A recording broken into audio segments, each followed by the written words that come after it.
And starting, and there it is. Okay, well, hi. Welcome, everybody. Here we're today talking to Dr. Joshua Rasmussen about his book, How Reason Can Lead to God. Josh, thank you so much for coming on and being willing to sit here and talk with us for a little bit about your book. Yeah, thank you. This is going to be fun.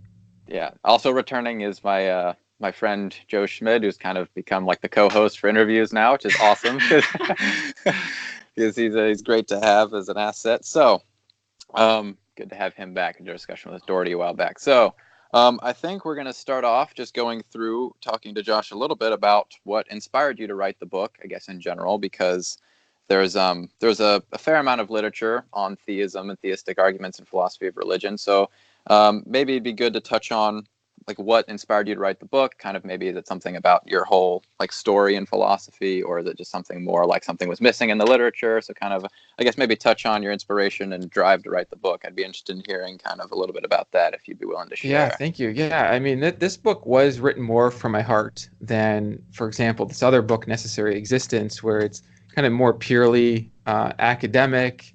And I mean, not to say that this book, How Reason Can Lead to God, isn't also academic, but it was really a reflection of my own journey.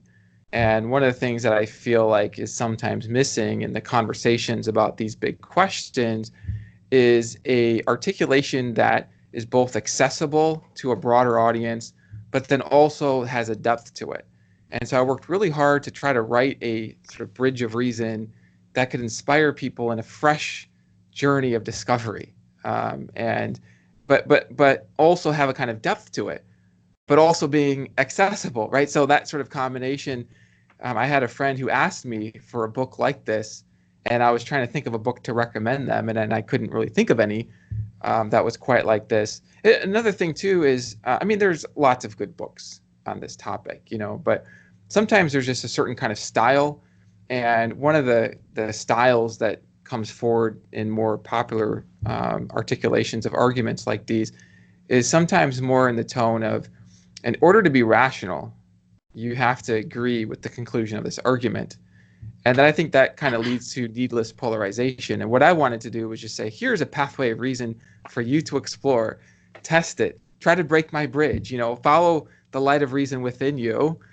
And I have full confidence in that, So I wanted to kind of have that style as well. And I thought that would help promote kind of a fresh inquiry for people. So yeah.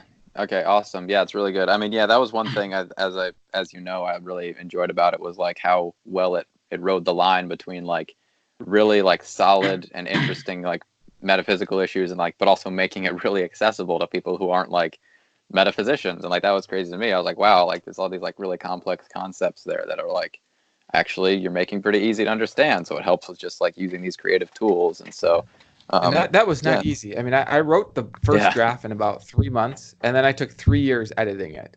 Oh wow! Oh my goodness! So I mean, getting the draft down, okay, there's what it looks like, but now I need to clarify. I need to, and I'm blind to what is unclear. So I would invite readers. Well, Joe, you were one of my readers. Yeah, that was wonderful. Yeah, so. Yeah, awesome. Joe, did you have any questions and further on like the inspiration thing, or do we want to jump into more? Oh, no, I think that was super cool. I love the mixture between like the accessibility and like the deep sort of metaphysical insights. And I could also like, from our email discussions, I could sort of see different like traces of how that was your progression from, I don't know, just your sort of intellectual journey throughout. Yes. I could sort of see that, and also in your published work as well. So I can sort of see the parallels there. It was really interesting. Yeah. In our email correspondence, sometimes I'll share some of the updates on my thinking, and I feel like, my thinking is always kind of being updated certain ways. And in fact, just this week, I was telling my wife that there's some parts of my mind that haven't caught up with other parts. So because it's like everything's connected, and so then one part gets updated, but then you still have another view that you had in graduate school, and you haven't yet seen the connection there. It's like, oh, okay, I got to work on that. But yeah, there's an intellectual journey, and I mean, in the book, I do share the intellectual journey, but I also kind of more emphasize, here's a bridge. And I try to focus on the things that at this point are the clearest to me. But it's also hard for me to resist getting to the edges of my own thinking. I don't know, there's something fascinating about that. And so I do that in the book as well, especially at the end. I've got that Oh, sort of yeah, for secret sure. argument at the end where it's like, okay, this is something new, and here you go. So Yeah, I love that. I love that balance. So yeah, that's awesome. And then kind of just a general theme throughout like all your work that I've seen that as you know, I really enjoy is like the focus on truth and kind of like the value of pursuing truth. And I remember at one point in the book you wrote about how like you prefer to be on the team of the skeptics when that's defined as like people who are just genuinely looking for the truth as opposed to like blind faith. And yeah, coming from someone, of a religious background like yourself, that's really like great and interesting to hear. yeah. And you get that kind of humility from a lot of philosophers. I But I appreciate you wonder, saying that because I feel like a yeah, lot of kind of popular impressions of somebody who has there's like certain beliefs. If you have those beliefs, and it's not just in religion. I mean, in the philosophy of mind, if you have beliefs that look too close to folk ontology, then we're not really sure if you're brave enough to follow reason where it leads. It sort of looks like you don't have the courage to do that. And so I find that sort of love for truth can sometimes almost be a barrier to arriving at certain beliefs that people hold who don't love truth, if that makes sense. yeah, So Yeah. because that takes a certain kind of work to actually face reality, to love truth, and that's something that I've experienced. And not to say that, oh, I'm just like so good at loving truth, and that I don't have my own biases and blind spots, but that is something that I definitely wanted to communicate for the readers, that their love for truth, and this is, and I actually wanted to emphasize this on the show, that I would much rather somebody love truth and not have truth than for them to have truth and prefer to just defend what they have. Because Mhm. if you love truth and you don't have truth about whatever topic, you'll find more truths because you're loving it, you're pursuing it, right? But if you just happen to sort of by coincidence have the right beliefs and you prefer to defend those beliefs, then you're caging yourself from further discovery. And Mhm.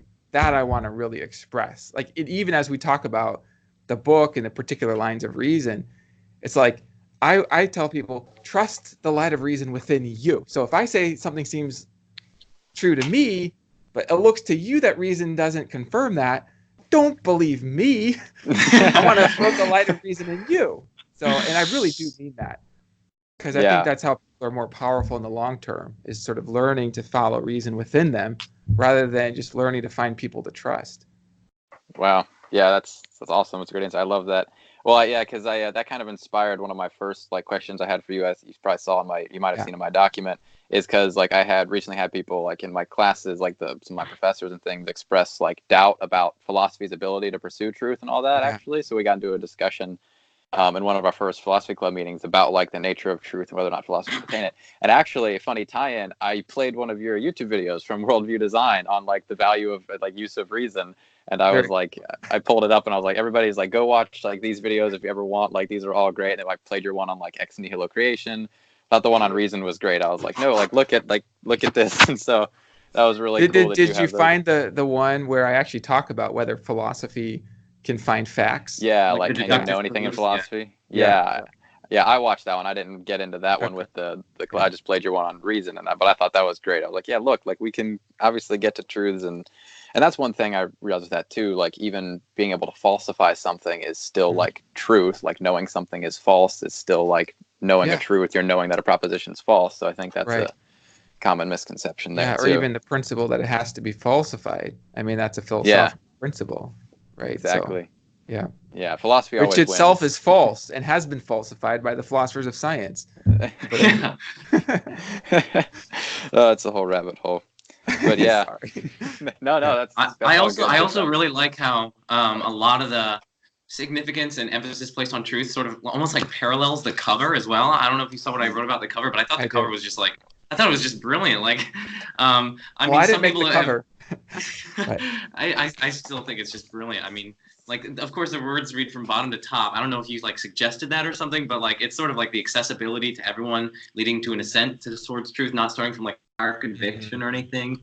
And then like the O's, I don't know if this was intentional, but if I'm like reading too much into it, but like the O's gradually get fuller and fuller until they reach God, which is like the fullness of being, the fullness of actuality. I don't know what happened to Micah. Is he still No, here? I'm still here. Yeah, I said to turn off my Okay. my visual for a second. Sorry, I'll be right back. I'm still here Okay, though. I no, can hear everything, so keep going. okay, it's all good. Yeah, so like it's also like in the intellect, the human intellect, so it's like not only is God the fullness of being, the fullness of truth, like pure actuality, but like fulfills the intellect as well, sort of. Yeah. So yeah, I just thought that I appreciate that. Yeah. I mean, half the people read it upside down. And so that's something that I kind of wonder about. Like maybe even that's a metaphor, right? Like the book sort of invites you to flip your worldview or something. I don't know. You read it one way or the other. But as far as what the artists intended, yeah, I don't really know. But I know what you're saying. There's this kind of like increase toward the fullness of being, which is a pretty cool metaphor.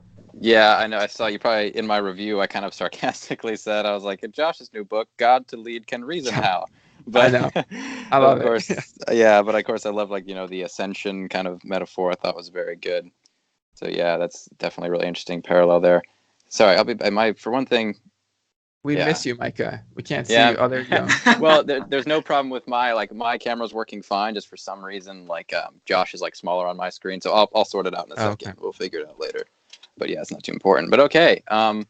Yeah, I don't know if we had anything more. I mean, that's kind of the general scope of the book, like why you wanted to write it, kind of the accessibility, and then like inspiration, general love of truth, all good stuff. Yeah, and I also wrote it to encourage people to find truths that can be life-giving. And there are many truths to find. And so you might come away feeling like, okay, this helped me to see these truths. Maybe I'm not on board with all of them. But the whole goal is to find truths that can actually serve people and encourage people, because like there's so many truths out there and not all of them are sort of equally valuable. I mean, there's a truth about the number of blades of grass in my yard, and I don't really care about it. I mean, maybe there's some value in knowing it, but it's less helpful. And sometimes philosophers, what we'll do is we'll get so excited about truths that are far removed from the original questions because of other reasons having little to do actually with truth, but more having to do with maybe virtue signaling or beating the best philosopher at their argument, or and so we have these trails of thought that get published in articles, and it's exciting to get published in articles about those things, but I find that it actually takes work to trace back the arguments to the original questions that people care about. It also takes listening. Because what are the questions people are asking? And I feel, and I'm saying this because I feel like philosophy itself is kind of not well understood or appreciated in our culture.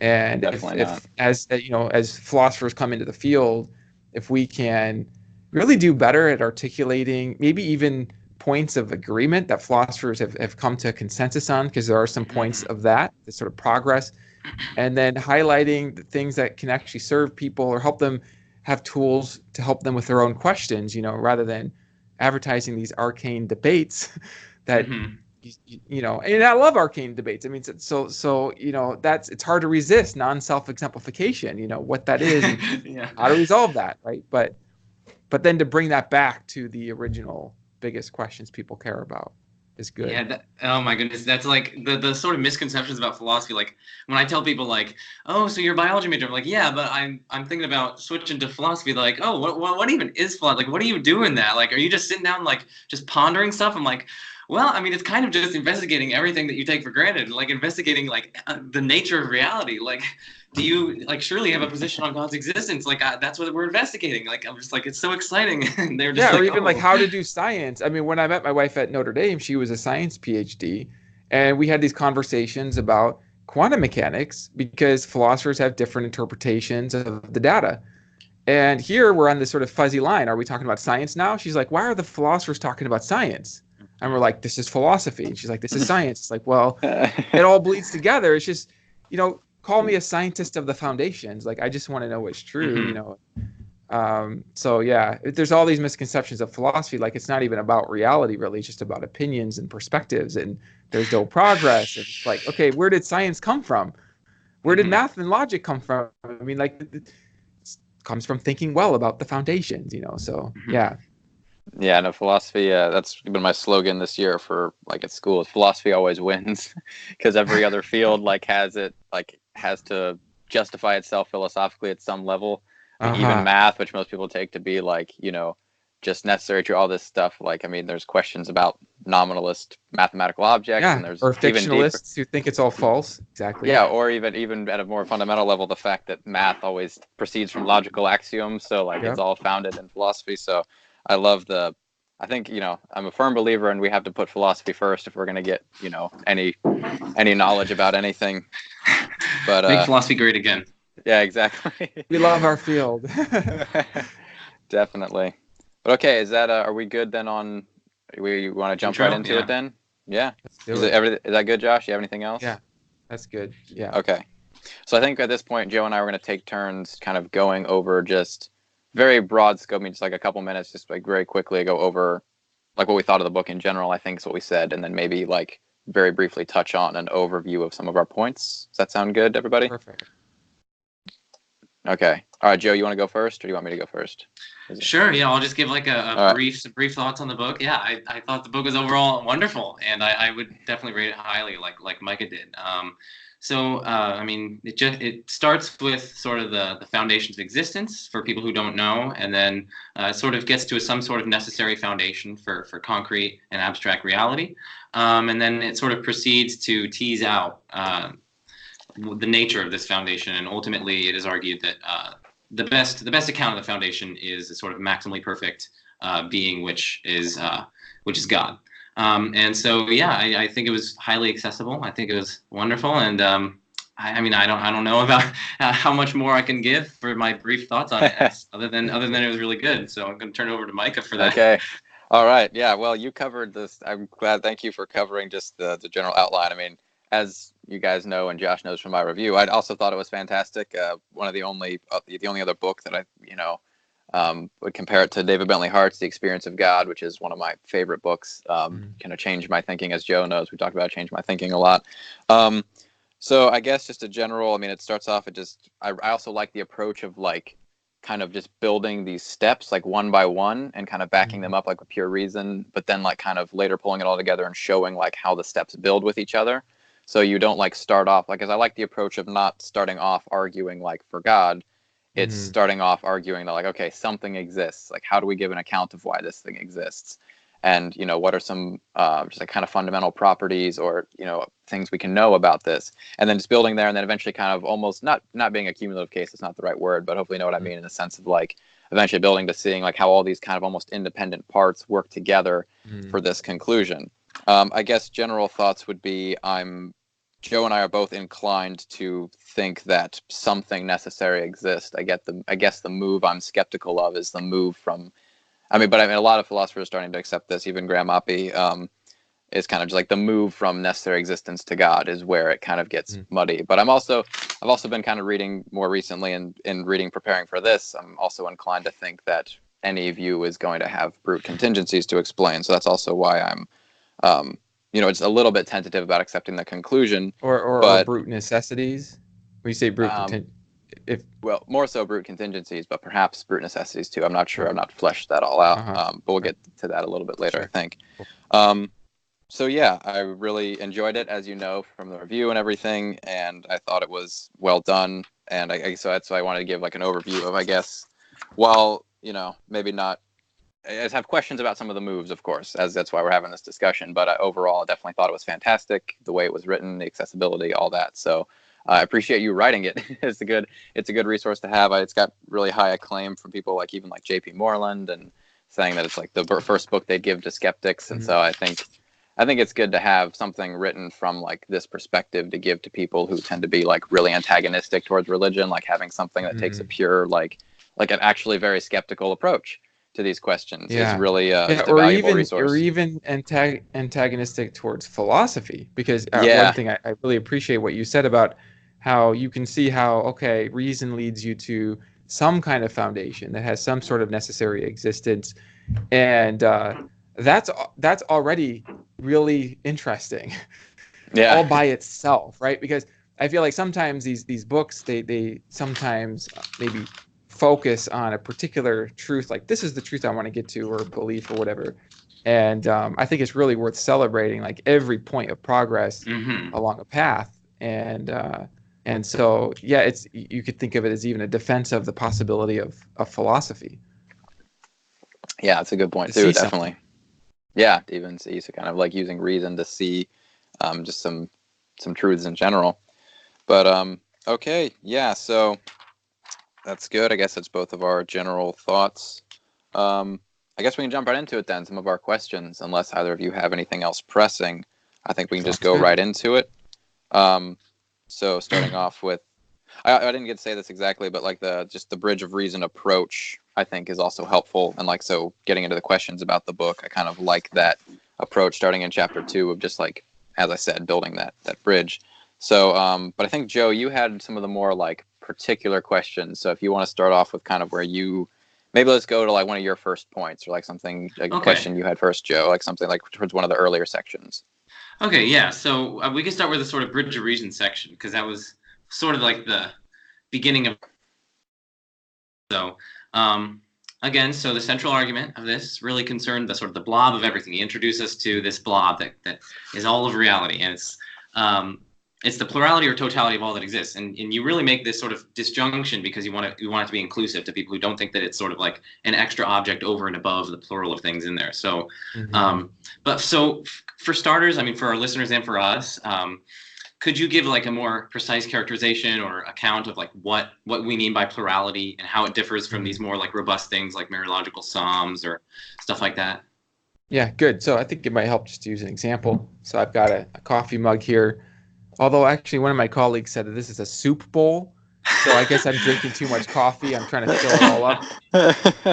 But so yeah, so the difference between a plural and a more robust whole or composite. So there's a debate among philosophers about whether this cup is an object over and above the particular particles that make it up. So some philosophers would say that, well, actually, my advisor, Peter Van Wagen, is very famous for saying that there aren't cups. What there are particles or atoms arranged cupwise. Whereas others would say, in addition to the particles, there's this other entity, which is the whole that maybe overlaps the particles.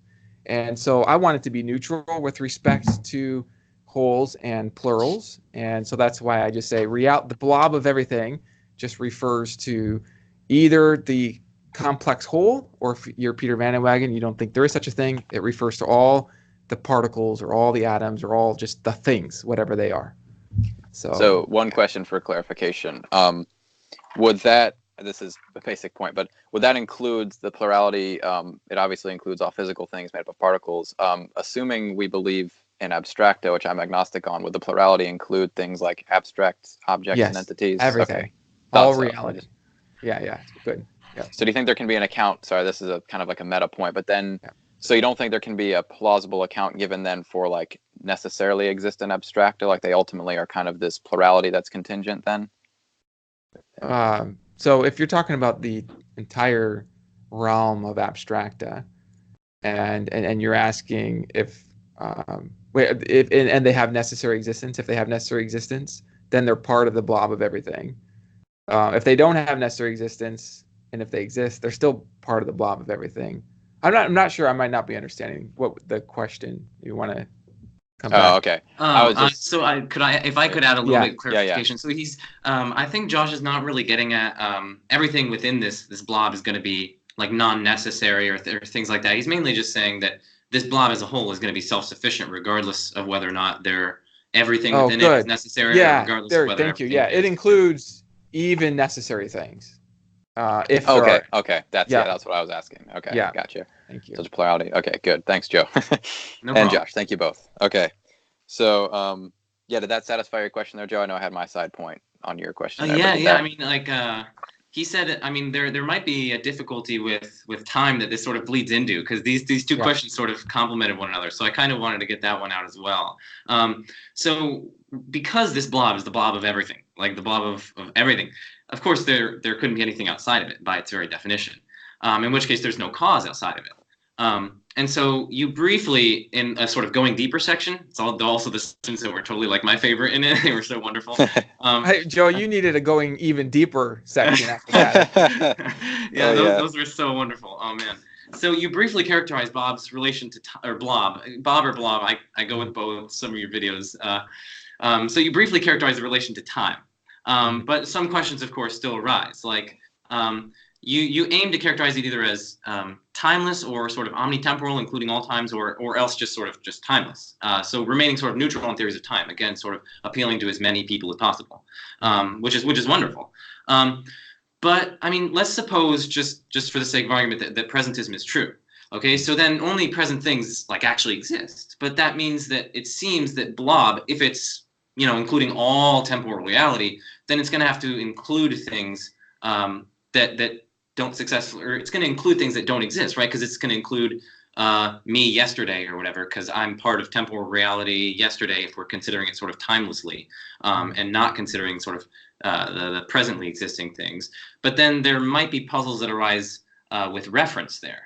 Whereas if blob references all of temporal reality, whereas if blob references only present temporal reality, so this is sort of like if it referenced all of it timelessly, well then we might have a difficulty with reference. Whereas if it references only present things, well then perhaps the argument seems to presuppose that causes must be simultaneous with their effects, right? Because if causes could be non-simultaneous with their effects, well then we could have a cause that is earlier or later than, well maybe not later than, we could at least have a cause that's earlier than its effect, in which case something earlier than the present could cause the present, in which case something outside Bob or blob could cause Bob, contrary to your argument. So I'd love for you to give us some thoughts on that. Okay, good. So I think for the viewers, I want to kind of provide a little bit of context for what we're doing here. So we're looking at the bridge of reason, and together we're trying to see if we can break it. And the reason we're trying to do that is to see if we can, to see if it withstands scrutiny, and hopefully to learn some things along the way. Okay, so that's kind of the big picture. And the first step in the bridge is about existence, that there is something. And then after that, we realize that there's this totality of something, which we're calling the blob of everything, right? And so then after that, we're going to be able to start thinking about, okay, what does this imply? That there is this blob of everything that has nothing outside of it that produced it. It's a kind of self-sufficient reality. And we're going to start using reason to inspect further into the nature of things. So what we're doing now is we're trying to get clear about what does it even mean to talk about this blob of everything. So that's why we talked about whether it's a plural or whether it's a composite, and I want to leave that open. And now we're talking about how this fits with theories of time, right? And since I want to be inclusive, you're right to ask me, how would this fit on presentism? So on presentism, only the present is real. So how can I say that the blob of everything includes everything across all time? Because there's nothing real in the past or the future, right? And so the first thing I just want to be clear, the blob of everything includes everything that's real, whatever it is. So if all that's real is present reality, then the blob of everything just includes present reality. Now this leads to a kind of objection that you're raising, and the objection would be, if the blob of everything only includes present reality, how can we meaningfully talk about the past causing present things? Or you mentioned reference. I can refer to my dead grandmother. It's like, well, how can I do that if there is no past? And so it looks like there's a kind of a problem if we say the blob of everything only includes the present reality, and then how do we refer to the past? Okay, and so what I want to do is just kind of clarify one thing here, which is I'm sort of thinking about letting the person's view sort of take them where it leads them. So if they think there is a problem on presentism with talking about the past, then that's going to be a problem for presentism. Now, on the other hand, this is, Joe, we were talking about how I think you've kind of moved my mind with respect to the causal order. So, I was suggesting that, well, on presentism, there's nothing in the past that could cause present reality. And so all causation is simultaneous. And you had this nice, long, elaborate email making the argument that even on presentism, we can give an account of non-simultaneous causation in ordinary language. Mm-hmm. And I thought, yeah, that's probably right. At the end of that, I was like, yeah, that seems probably right. That even if presentism is true, there's a way of maybe translating our talk about the past. And so if there is that way of translating and talk about the past, then let's use that way to translate talk about the past parts of Bob or blob. And so I'll just kind of go disjunctive, like either there is a successful translation or there isn't. If there isn't, so much for presentism. If there is, then there's not a problem. Does that make sense? Does that seem helpful? Yeah, definitely. Yeah. I definitely think that helps. I think we can turn. I mean, I don't have The any bridge further didn't thoughts break on the. yet. Okay, all right. Let's pound it with some more tools here. Let's get a just turn it over to Micah. bigger object. It didn't break yet. Oh, so my mind. Yeah. Oh, I needed to. Oh, here we go. I printed out my thing. Yeah. I don't know. I guess we're starting back. Yeah. It's interesting. So I guess I like really. It's not too contingent on what theory of time we take.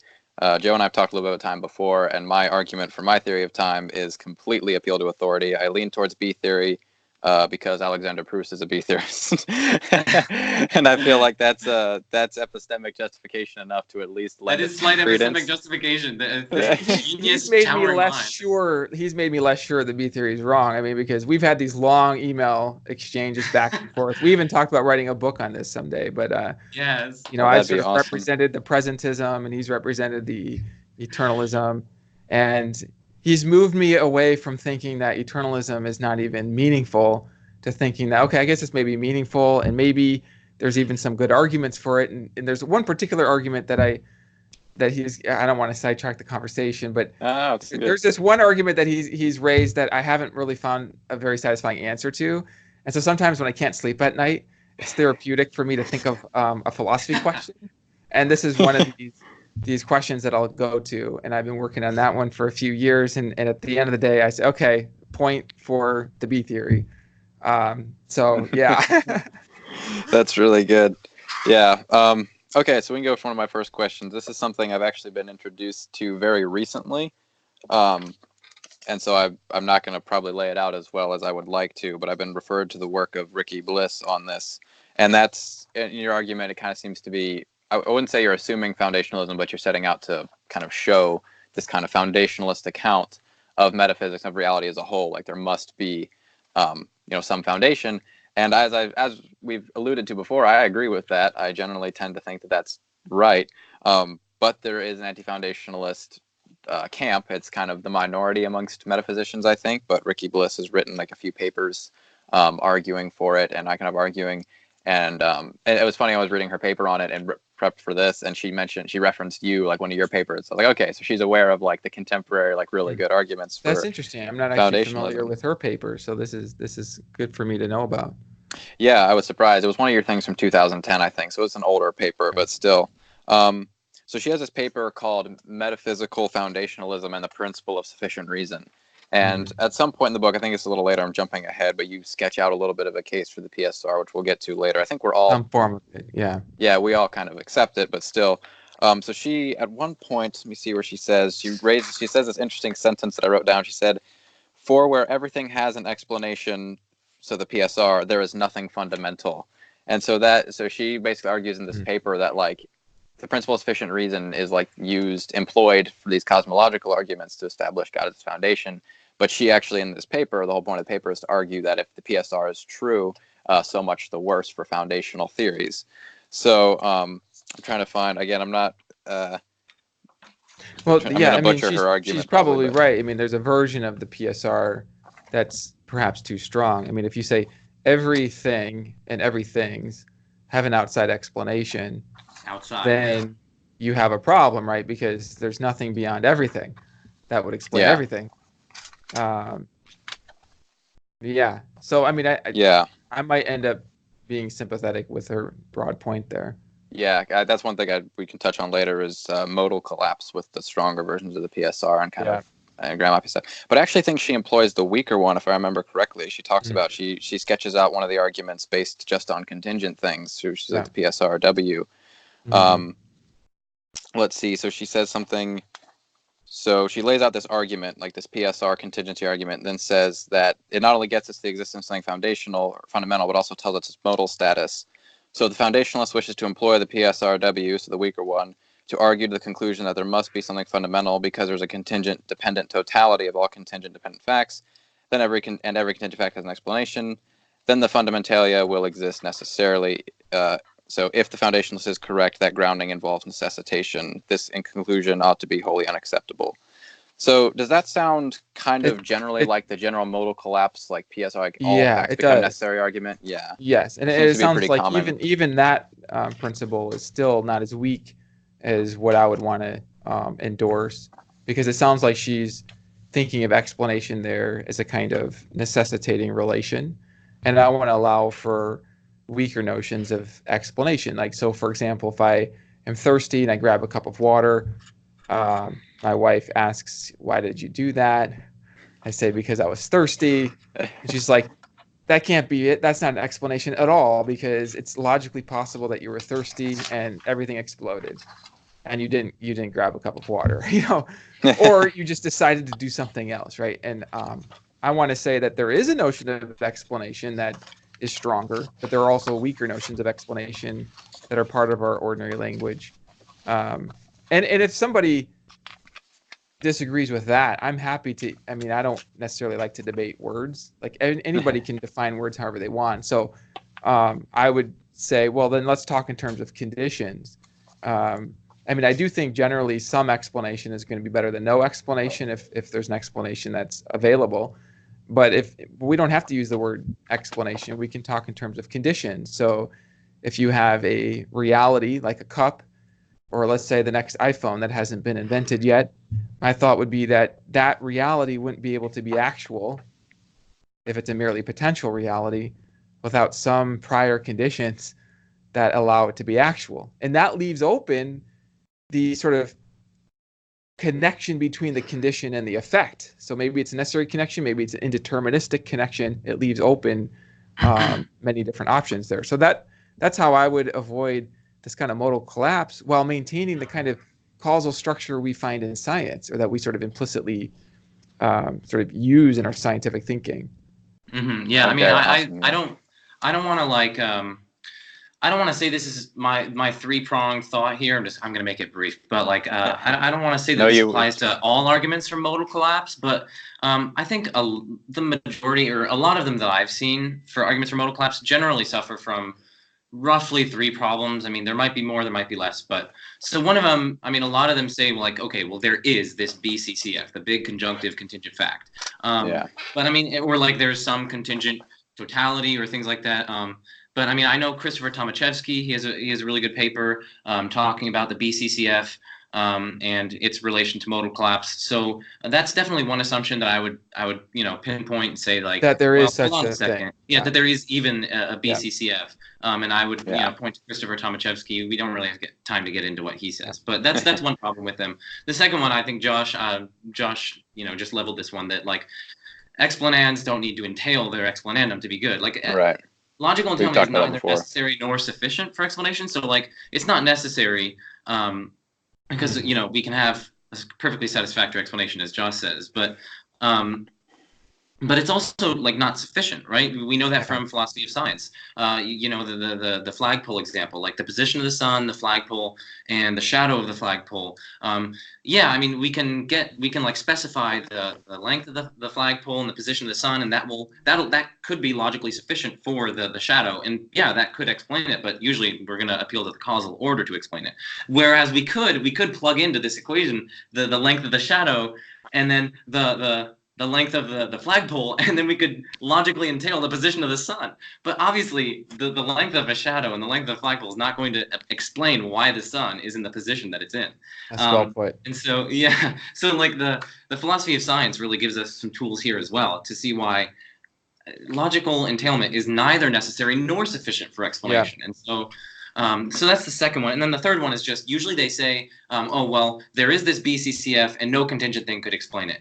But I'd like to push back on that a little bit. Like Proust in his book on the PSR gives like some interesting and good, somewhat plausible reasons for thinking there can be self-explanatory contingent facts. So a contingent thing could explain the BCCF while explaining itself. And the relevant difference, because we have to have some sort of relevant account of why it like differs from other contingent things that need outside explanations, is that they're freely willed actions. Freely willed actions almost like point to their own intelligibility in some sense. And I mean, Proust, like he expounds upon this in much more detail, but I think those are sort of three general. Those are really helpful, factors. Very well expressed, and just to sort of emphasize, when you're saying self-explained, I mean, that is kind of open to interpretation, right? I mean, there's a kind of strict interpretation where X explains X, and maybe that's a problem. But there's another kind of looser interpretation where it kind of has to do with sort of this kind of internal intelligibility. And it does seem like there's a candidate concept of an action, agent action, that's sort of freely chosen, and it's in a sense explained maybe more internally or maybe by reasons, but there is some room there, and so that's helpful. And I just wanted to insert something else. I like what you said about it. The explanation, entailment is neither necessary nor sufficient. Well, with respect to sufficiency, I mean, like every necessary truth logically entails every other one if entailment is in terms of necessity, and yet surely not every necessary truth explains every other one. I mean, because then you get circular explanations as well. And like you get the principle of explosion, and then that could be, then we could literally have, because like P and not P, that's going to entail everything. And so that does that mean that P and not P explains everything? I mean, I doubt that we're going to say that the fact that I am human and I am not human explains why Josh is sitting here eating cheese or whatever. Yeah, we're having a conversation. Yes. Yeah, I think that's really helpful also, because a lot of times in modal collapse stuff, people employ, it seems like, the distribution axiom, like a modal logic, and that'll be, but then like kind of like all your concerns there help with that it may be true, but that's not, technically correct, or doesn't apply to these kind of all these instances of entailment. So that's definitely. Hold on. You're not questioning the distribution axiom, are you? You're just saying it doesn't apply. Yeah, I'm just saying it doesn't apply in terms like in reference to Joe's. Yeah, no, that would be. I'd love to see someone try that, but I'm not the one to try to deny the distribution axiom of modal logic. And I also just want to add here that, I mean, this discussion of modal collapse is really helpful for clarifying different versions of the principle, because it's not like this war where, here's an argument that I'm fighting for, and then here's a bad objection. It's like, no, this is a really good objection to 5 different forms of the argument, but now we can make some clarifications about which principle is in play, and once we've done that, we can see, okay, modal collapse doesn't really target this particular pathway. Yeah, the more interesting route of modal collapse is from this book Graham wrote, but I don't have time to get into. We won't get into that now. A lot, what Joe said, what you said covers a lot of it already. But I thought his thing on infinite regress was more interesting. And even Graham takes us to the conclusion of a necessary foundation. Right. Yeah. Exactly. Through this causal nexus. So. Yeah, his account of possibility. I've really been leaning towards. This is sort of an aside, but I've really been thinking about like possibility and like the metaphysics of modality and like the sort of Proust-Oppie. Although Proust and Oppie's account, they differ slightly, but like they're both still sort of Aristotelian causal accounts. And I don't know, I'm just really attracted to that account. We have such really similar sensibilities, Joe. Yes, I mean, even sometimes the degree to which you're attracted to some things, like, yeah, exactly. I have that same sort of degree of attraction. Like, not too. It's uncanny sometimes when you're emails. I'll be reading like, yeah, that's. I'm with you. That's so wonderful. That's hilarious. You guys are like, you get great minds think alike. You two are just, mental twins. Either that or terrible minds. All truth seekers are in the camp. All truth seekers are in the camp. Yeah, I'm in like the camp a few steps below, but still. But anyways, so that's good. Thank you, both of you, for those points on the clarification. Most of my stuff is going to be more general. So, Joe, if we want to go back to you, I know you just talked, so if you'd rather me get something more general, I can. But you probably had some stuff on the foundation theory. I'm seeing I have a lot underlined in there because there's a lot there. So if you had any more questions for clarification on the foundation theory, or if you want to move right into testing ground. But I mean, if you, I know you just talked. Perhaps I can get one more out. Perhaps I can get one more out. It's kind of short. So it's still with regard to the Bridge of Reason chapter. Gotcha. Josh, you said you also sought to sort of shave off some inadequate explanations of this blob's independence, right? Because you reasoned that the blob is independent, it's self-sufficient. And so one explanation you considered was, blob's independent precisely because blob couldn't depend on anything beyond itself, right? As that would entail absurdity. But you reject this explanation since, it doesn't really get to the core of like why or how anything could be independent in the first place. Like you ask us to imagine like the blob of Plato, a la your videos. You ask us to imagine this blob of Plato occupying all of reality. And surely, you reason, this blob of Plato is just the wrong sort of thing to occupy all of reality and be self-sufficient, right? Like, and so like, or could at you least by observation, it appears. Yeah, I don't mean to cut you off. Yeah. No, it's all good. Yeah. So could you elaborate on this kind of like on how this explanation doesn't really explain how anything could be sure. No, independent? I mean, on a concessive point, I mean, like on some level, maybe it does explain, but my thought is that there's still something left that's unexplained, which is sort of like how these manifestly dependent things sort of add up to make a self-sufficient totality. I mean, there's still sort of a puzzle there. It's like increase the size of the cup, and it doesn't thereby become self-sufficient. You know, even sort of in imagination, it's like if this is a dependent kind of thing, it's still going to be dependent even if you remove everything else outside of it from reality. But if you move everything else, well, then this occupies all of reality, so it has to be self-sufficient. But it's not the right kind of thing to be self-sufficient. So, I mean, that's kind of my thought. I mean, maybe ultimately this takes us to a kind of principle of a principle of explanation or conditions where we're looking for some sort of explanation of the things that are contingent in their nature. And it's going to be in terms of something else. Maybe ultimately that's just another way of pointing to the same thing. Yeah. Oh, that's super interesting. I mean, it just reminds me of it definitely does help. So thank you. And just a little brief aside, like, I want to include this in like the one of the papers I'm considering writing over Christmas break. Like, a lot of people find the causal principle like whatever begins to exist has a cause, but they don't find like, well, everything that's contingent or like everything that doesn't have its own explanation as a cause, because they think like, well, surely something could be eternal but yet lack a cause and still be contingent.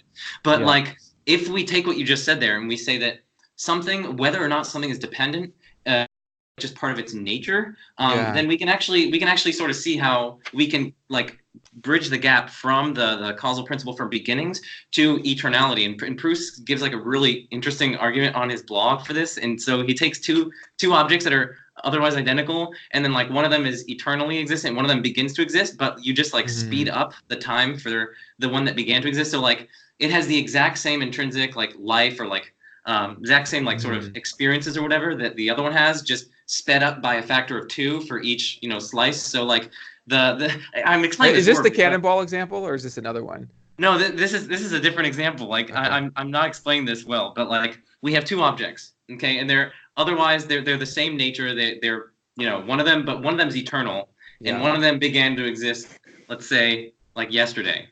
But this one that began to exist yesterday, it has the exact same sort of life. Like Proust characterizes it better. It has the exact same life as the other one. It's just the other one has, let's say, the other one in 10 days. This one experiences what the other one experienced in 10 days in 5 days, and then and then so on and so forth. So this one actually begins to exist, and the other one doesn't. Whereas they have the same nature, which means if things that begin to exist need a cause, well then, so long as like being dependent by your nature is something that you have intrinsically, well then the other one does as well. So it sort of spells that.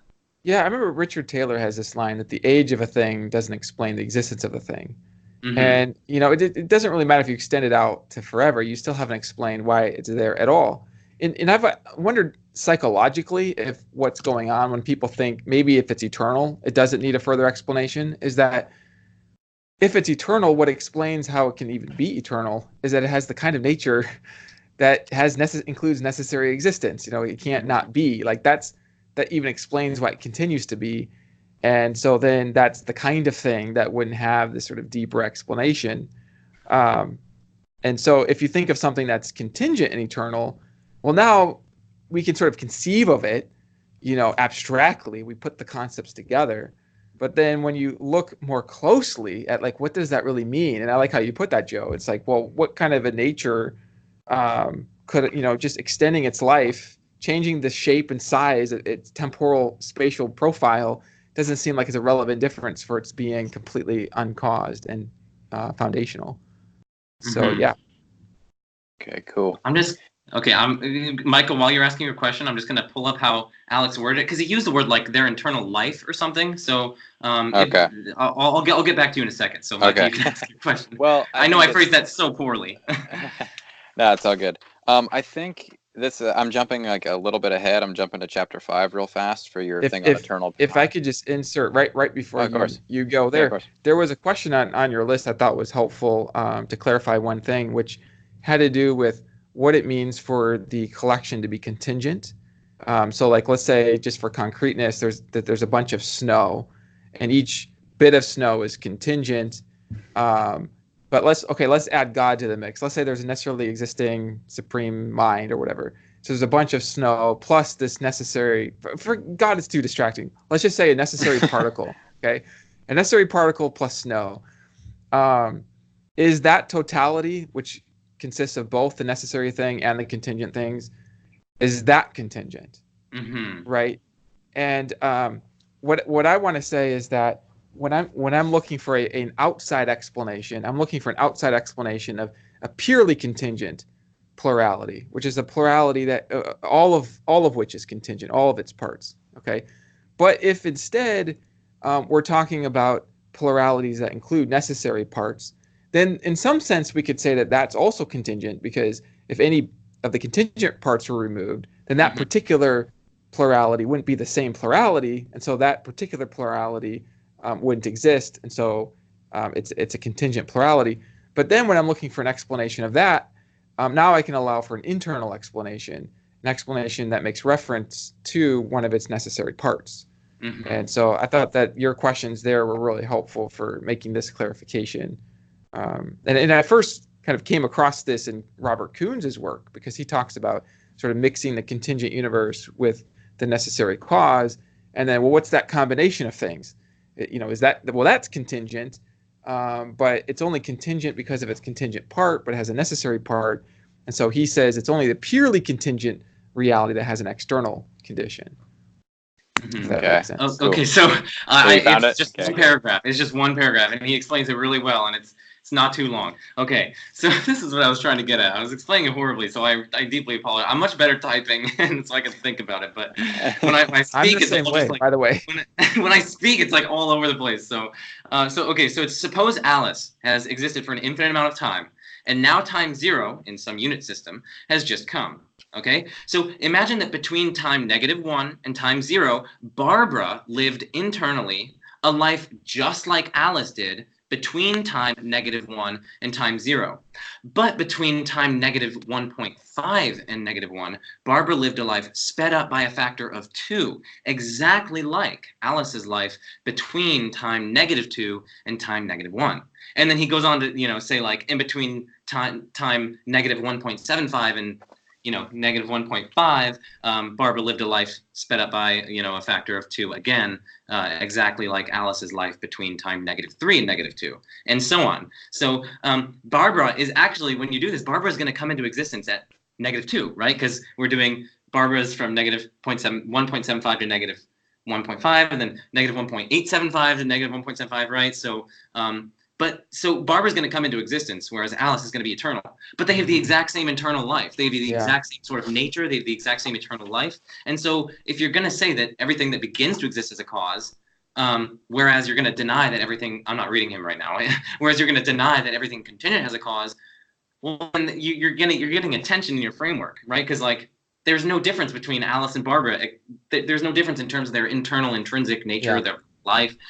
So if one has a cause, the other one's going to have a cause, which means the Kalam principle seems to entail the sort of, the causal PSR. So even eternal things. So I think that's another path. That's good. Apart from your differences path, because this one's sort of, it's relevant to that, but it's slightly different. Yeah. It almost is a way of illuminating. I sort of think of sort of a cluster of things that are all connected, and each one illuminates every other one. And I've often thought that if the Kalam principle is true, there's sort of actually a deeper principle that illuminates why that's true. It's a more general principle. In this example, I like how you were reading it now, but I liked how you put that. You're reading it.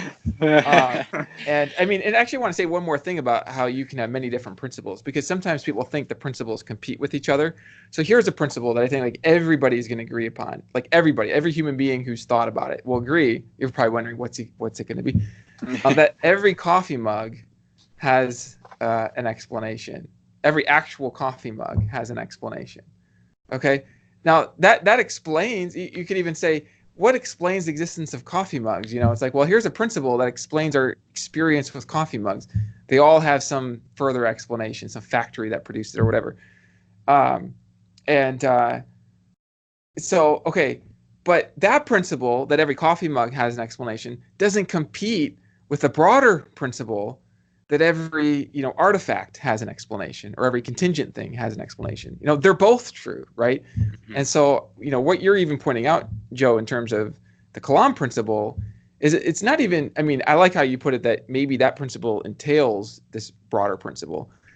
I might put it this way. There's a broader principle that explains or successfully predicts the Kalam principle. So if the Kalam principle is true, then that's a successful prediction by a broader principle that makes sense of more cases. And so, yeah.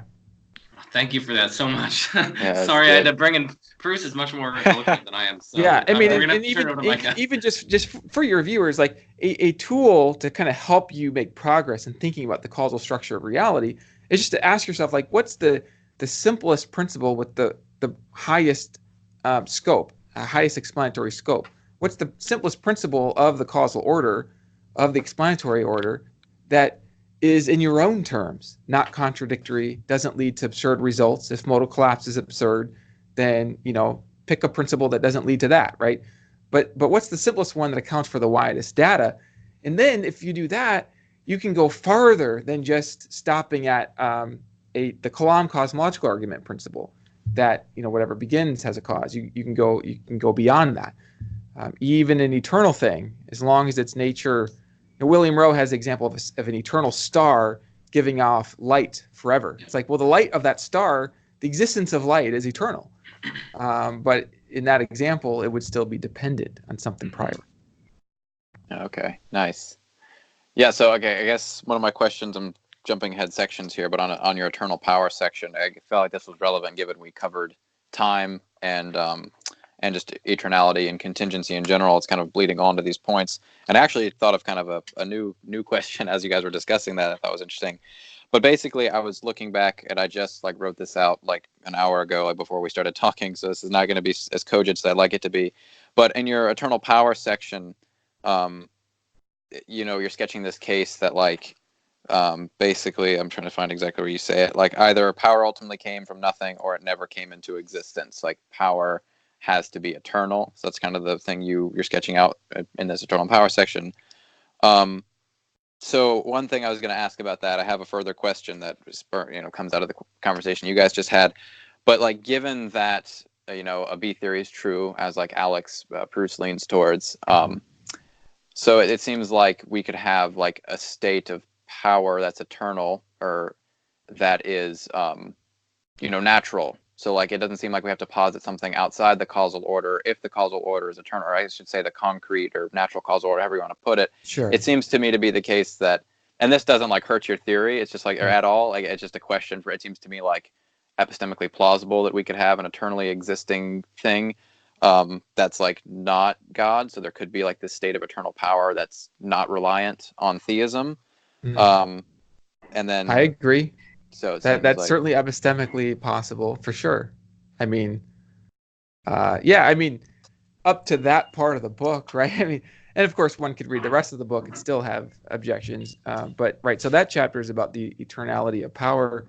I thought you were going to ask something about how that relates to eternalism. So the thought is that maybe this power sort of exists on the front edge of existence, and it's eternal just in the sense that at every time it exists simpliciter, but it doesn't follow that it exists at every time.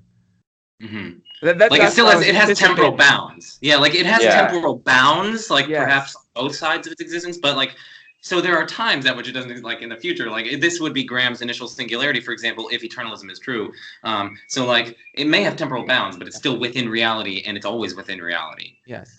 Yeah, so that's part of my raised this very point to me in email before I published the book. This was he gave me a set of comments, and very helpful, and it was pretty much, I think, what you're bringing up here, which is about how the eternality of the power relates to this sort of eternalist picture of time, right? Yeah. And I don't know if you saw there should be a footnote somewhere in that chapter where I try to address that. I don't have that footnote memorized. I actually have not memorized my book. so I can't unnecessarily tell you I what think I I say found there. it. But I can tell you sort of, yeah, go ahead and read it. I think this is it. You say, I leave open the nature of time. Some philosophers endorse eternalism, which is the position that whatever exists any time also exists simpliciter. For example, dinosaurs that did exist also exist simpliciter. If eternalism is true, then the Foundation's power is eternal in at least this sense. There is no time at which the Foundation's power began or ceased to exist simpliciter. So is that the footnote you're thinking of? Yeah, and so I say at least there. So I'm being inclusive there. So you could think that this power exists sort of in the front edge of reality, but doesn't exist like quote at every time. But I do want to say a little bit more here even than that, because and this maybe does lead us into further chapters like about having arbitrary limits. So I would say, if it did exist for sort of 3 days, let's say 3 days, that's sort of an arbitrary boundary that seems to me to call for further explanation in the same way that contingent things seem to call for further explanation. In fact, it seems to be part of our ordinary experience. We don't even need to use the light of reason. I think we could just extrapolate from ordinary experience that things that exist for sort of a certain number of moments are things that depend on prior conditions. And so if this is sort of the ultimate foundational power, doesn't depend on prior conditions, I wouldn't expect it to occupy merely some finite number of moments. Okay. And that actually kind of reminds me of, what's his name? William Lane, how could I forget his name? William Lane Craig. I don't know how I forgot his name for just a split second. He is, I don't know if notorious, but like he said, I think it's in his Blackwell Companion chapter where he said like, oh, well, this argument explicitly presupposes an A theory. Whereas, personally, I think that you could run the column in terms of like a B theory as well. Like you could say that whatever has an earliest temporal boundary has a cause for that temporal boundary. And, that I think you could get all the same evidence that he cites for it. And, yes, and I think he himself says that. Yeah, Craig, he's got some more recent article where he agrees with what you're saying. That you can run the principle on the different theories. Yeah, go ahead. Sorry. yeah. And I think it's interesting because what you were just getting at is like similar, because you said even in our experience, things like even if eternalism is true, things that exist for 3 days, that still calls out for an explanation, right? Like that. Oh, did he freeze? Who? Josh or me? Oh no, Josh is frozen, I think. Josh, he frozen? If he doesn't answer, we'll know he's frozen. Sorry. Okay. Oh, he's good. Am I back? Yeah. Okay. That wasn't me. Those were just pixels, guys. I didn't freeze. I was still moving around. Those are just a representation of. I don't think Parmenides would agree that you. I think we're all frozen, but. Yeah. Okay. Well. Or McTaggart even. Yeah, McTaggart. Okay, so yeah, but Josh, you're saying like even if it existed for 3 days, even under eternalism, that still seems like it calls out for an explanation, and like, also like just things with boundaries. So even spatial boundaries, like this desk right here, like even its boundaries has an explanation. Even if we ignore time altogether, like why it has this boundary here as opposed to 1 millimeter further, like that has an explanation as well. And so like people who like to spatialize time, as many B theorists like to do, like we still need an explanation for boundaries, like things. Yes, there's still a causal order, right? It's not like you're. Maybe this is sort of a presentist objection to the eternalists, like, oh, you can't have any change, you can't have any causal order. But if you're an eternalist, you have a causal order, and so it's just you just have to change. You kind of have to do a little bit of translation, maybe, but you still have a causal order. Yeah. Well, okay. I don't know if this is that's all really good, but I wanted to just one thing that I thought of. Yeah, let's get back to breaking the bridge. Sorry. This is too friendly. This is fun. No, but basically I was gonna, as you guys were talking, and we kind of seemed to all be in agreement that like, eternal things can still be contingent. And I don't know if it's fair to posit that like in this you're arguing for eternal power as being like a property of the Foundation. Mm-hmm. But like it seems to me that if we're making the argument that, and we're talking about how the eternality of a thing does not suffice to be an explanation for it, it still can be contingent, therefore still requires an explanation, exterior to its contingency. It seems to me now theists seem to disagree on some aspects of like whether or not God has certain properties or powers contingently or necessarily. I don't know where you fall into that or if it's going to be relevant. If it is, you can bring it up. But basically what I was thinking is when we talked about how eternal things can still be contingent, and then how, like, eternality doesn't suffice as an explanation, and then how we relate this to God's properties and the possibility. I wonder then, because it seems to be like in this you're arguing, for the foundation having this eternal power. I wonder then if the fact that this foundation has eternal power can itself be contingent, because it having this power eternally, because that seems to be a lot of your argument, is like it has to either be eternal or come from nothing.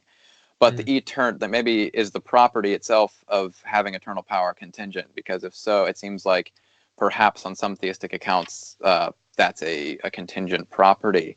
And if eternality is not a sufficient explanation, it can still be contingent and eternal. Yeah. Merely the fact that this property is eternal is not going to suffice as an explanation for why the foundation has it. So that's what I just kind of thought of while you guys were going back and forth. So I don't know if that's relevant at all. So I don't know if this will help or not, but my basic thought would be that if it is contingent, then there's going to be some sort of further explanation. But then there's a problem with further explaining power, because it looks to me like it's going to take power to make power. Right. So we're talking about sort of the original power, so the ultimate power. So that's a reason that I would have to think that its power is not contingent. Because if it were, it would have to be cause, but it can't be cause without circularity. Therefore, it's not contingent. Yeah. Okay. Yeah, that's helpful. Yeah, because I think what you were seeing rightly is that the mere eternality is not enough to show that it's necessary rather than contingent. And so then you're wondering, so why think God's power would be necessary? And then my answer is just to go back to the principle of contingent things needing a further explanation. Okay. Yeah, that makes sense. Thanks. It clears that up. Okay. Reason wins, or philosophy wins, or whatever. Yeah. That's isn't that your Facebook bio, Reason Revealed? Reason Revealed, yeah. I love that. Sure. The majesty of Reason Revealed.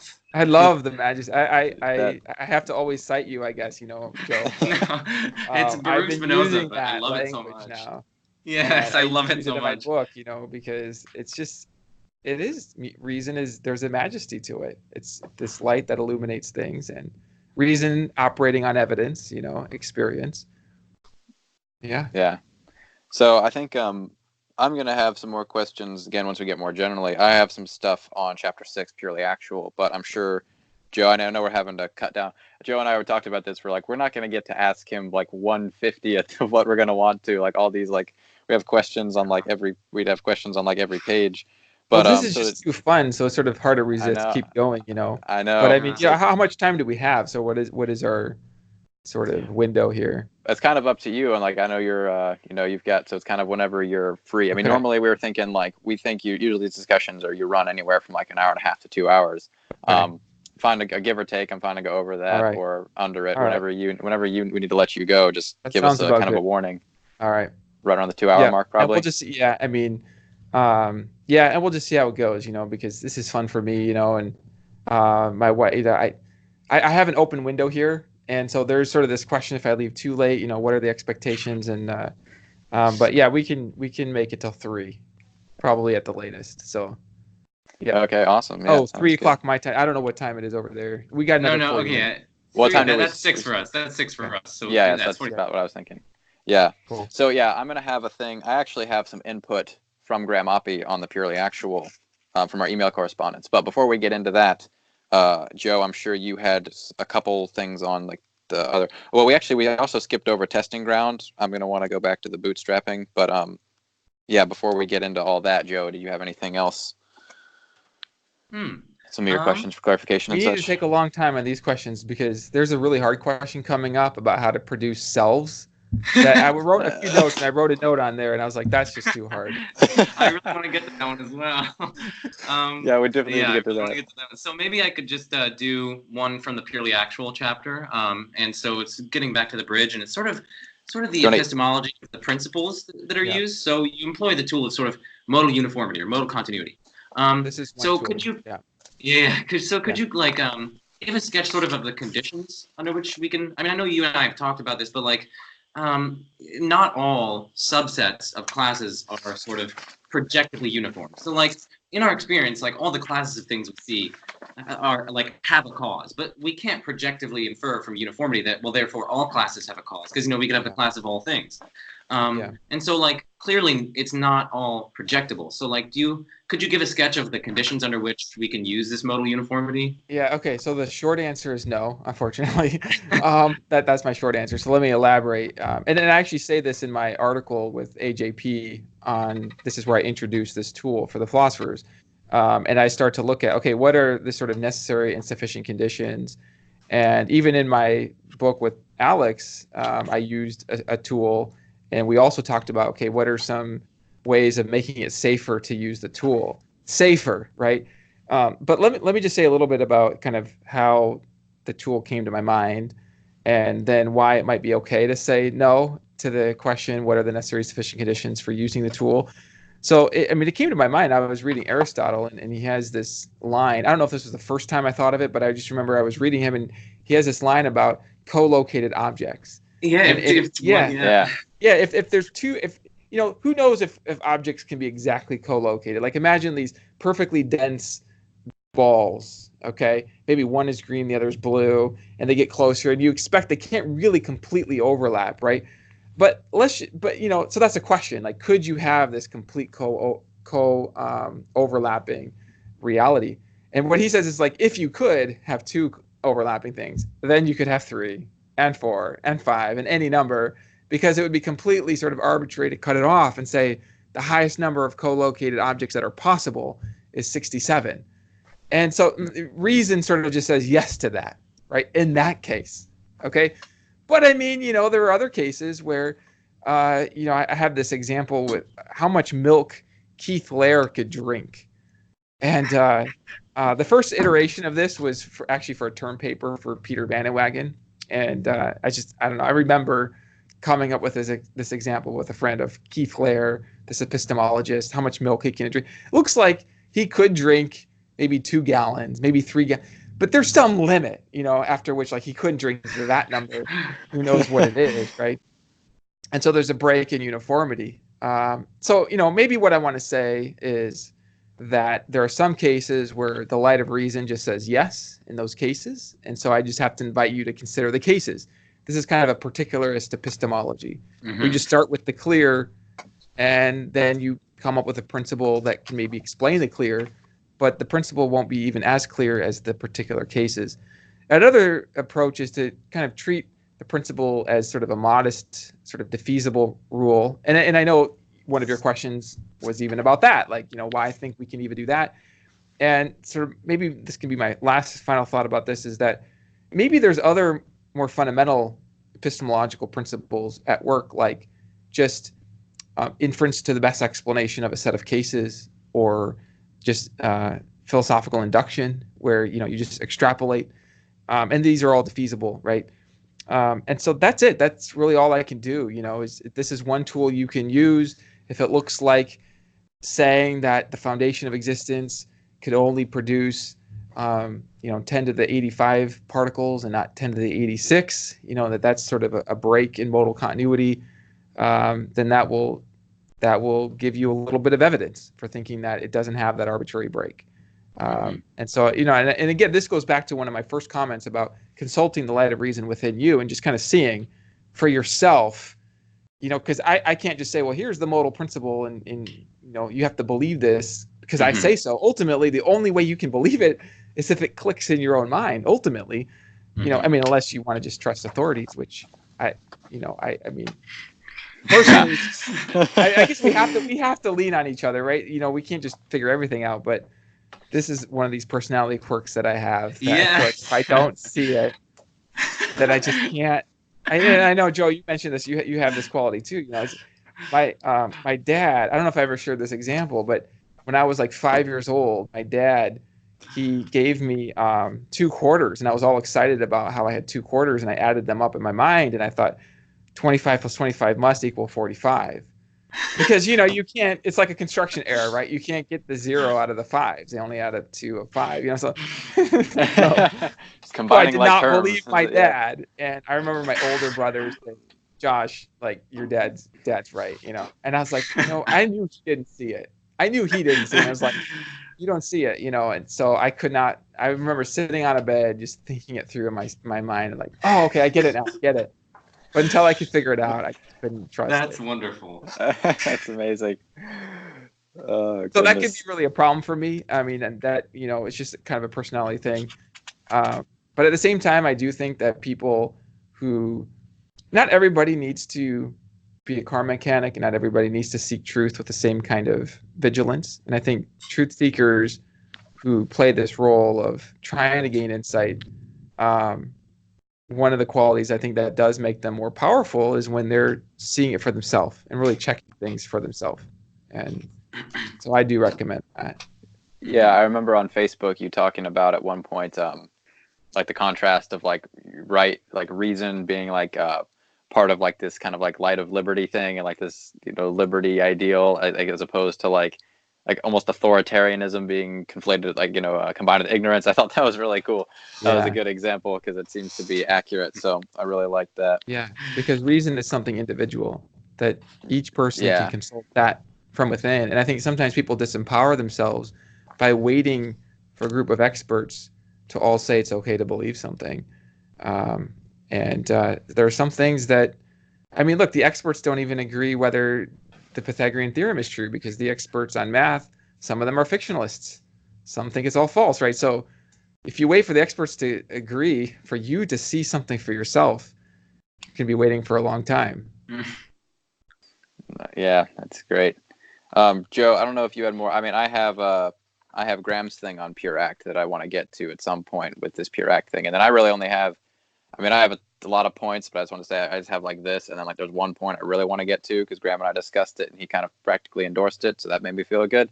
So I just have like, yeah. So between just now and when we end, I really have only like one point in addition to this that I have to get to, but we have plenty of time. Micah, so how about we do your purely actual one right now, your question, and then we can go to the sort of constructing persons one.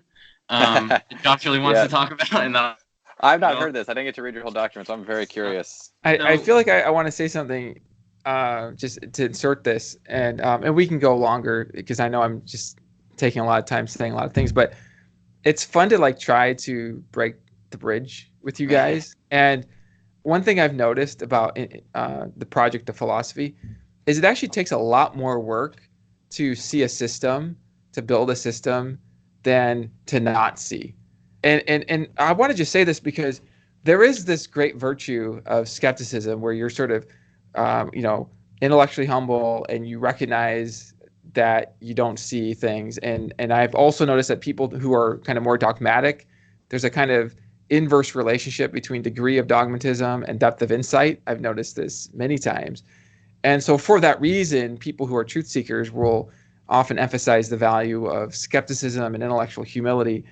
And there is great value in that. But at the same time, the project, I've just noticed, it's like the project of seeing your way does take a certain work. It's like the difference between building a building and destroying the building. Mm-hmm.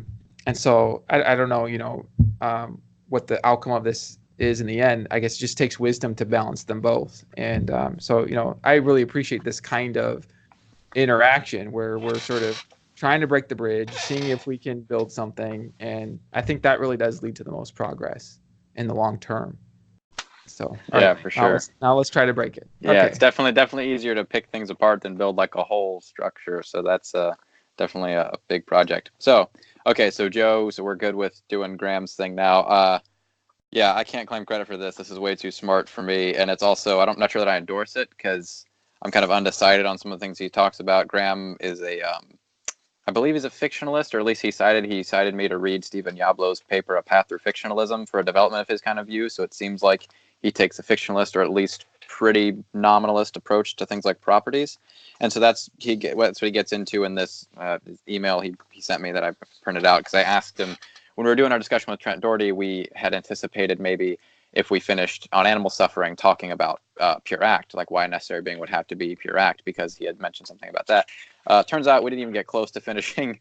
We didn't even finish really all we wanted to say on animal suffering, so we didn't have time to get to it. But in prep for that and kind of just like generally wanting to learn about it, because I've been reading like Phaser and stuff, I emailed Graham and asked him about, in our correspondence, I worked in a question about what he thought of like pure actuality. And so I think I put this little clip in, and I'll read this part out.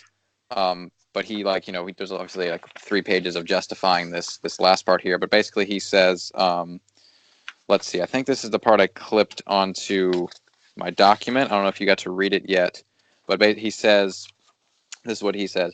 He says, the claim that there is a being that is pure act is hard to parse. Sometimes it is said that pure act is existence itself, but that claim only makes sense if existence is a being.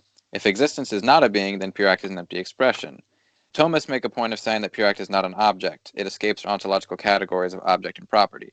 But it makes no sense for them to deny that pure act is a being, given that they say existence itself is a being.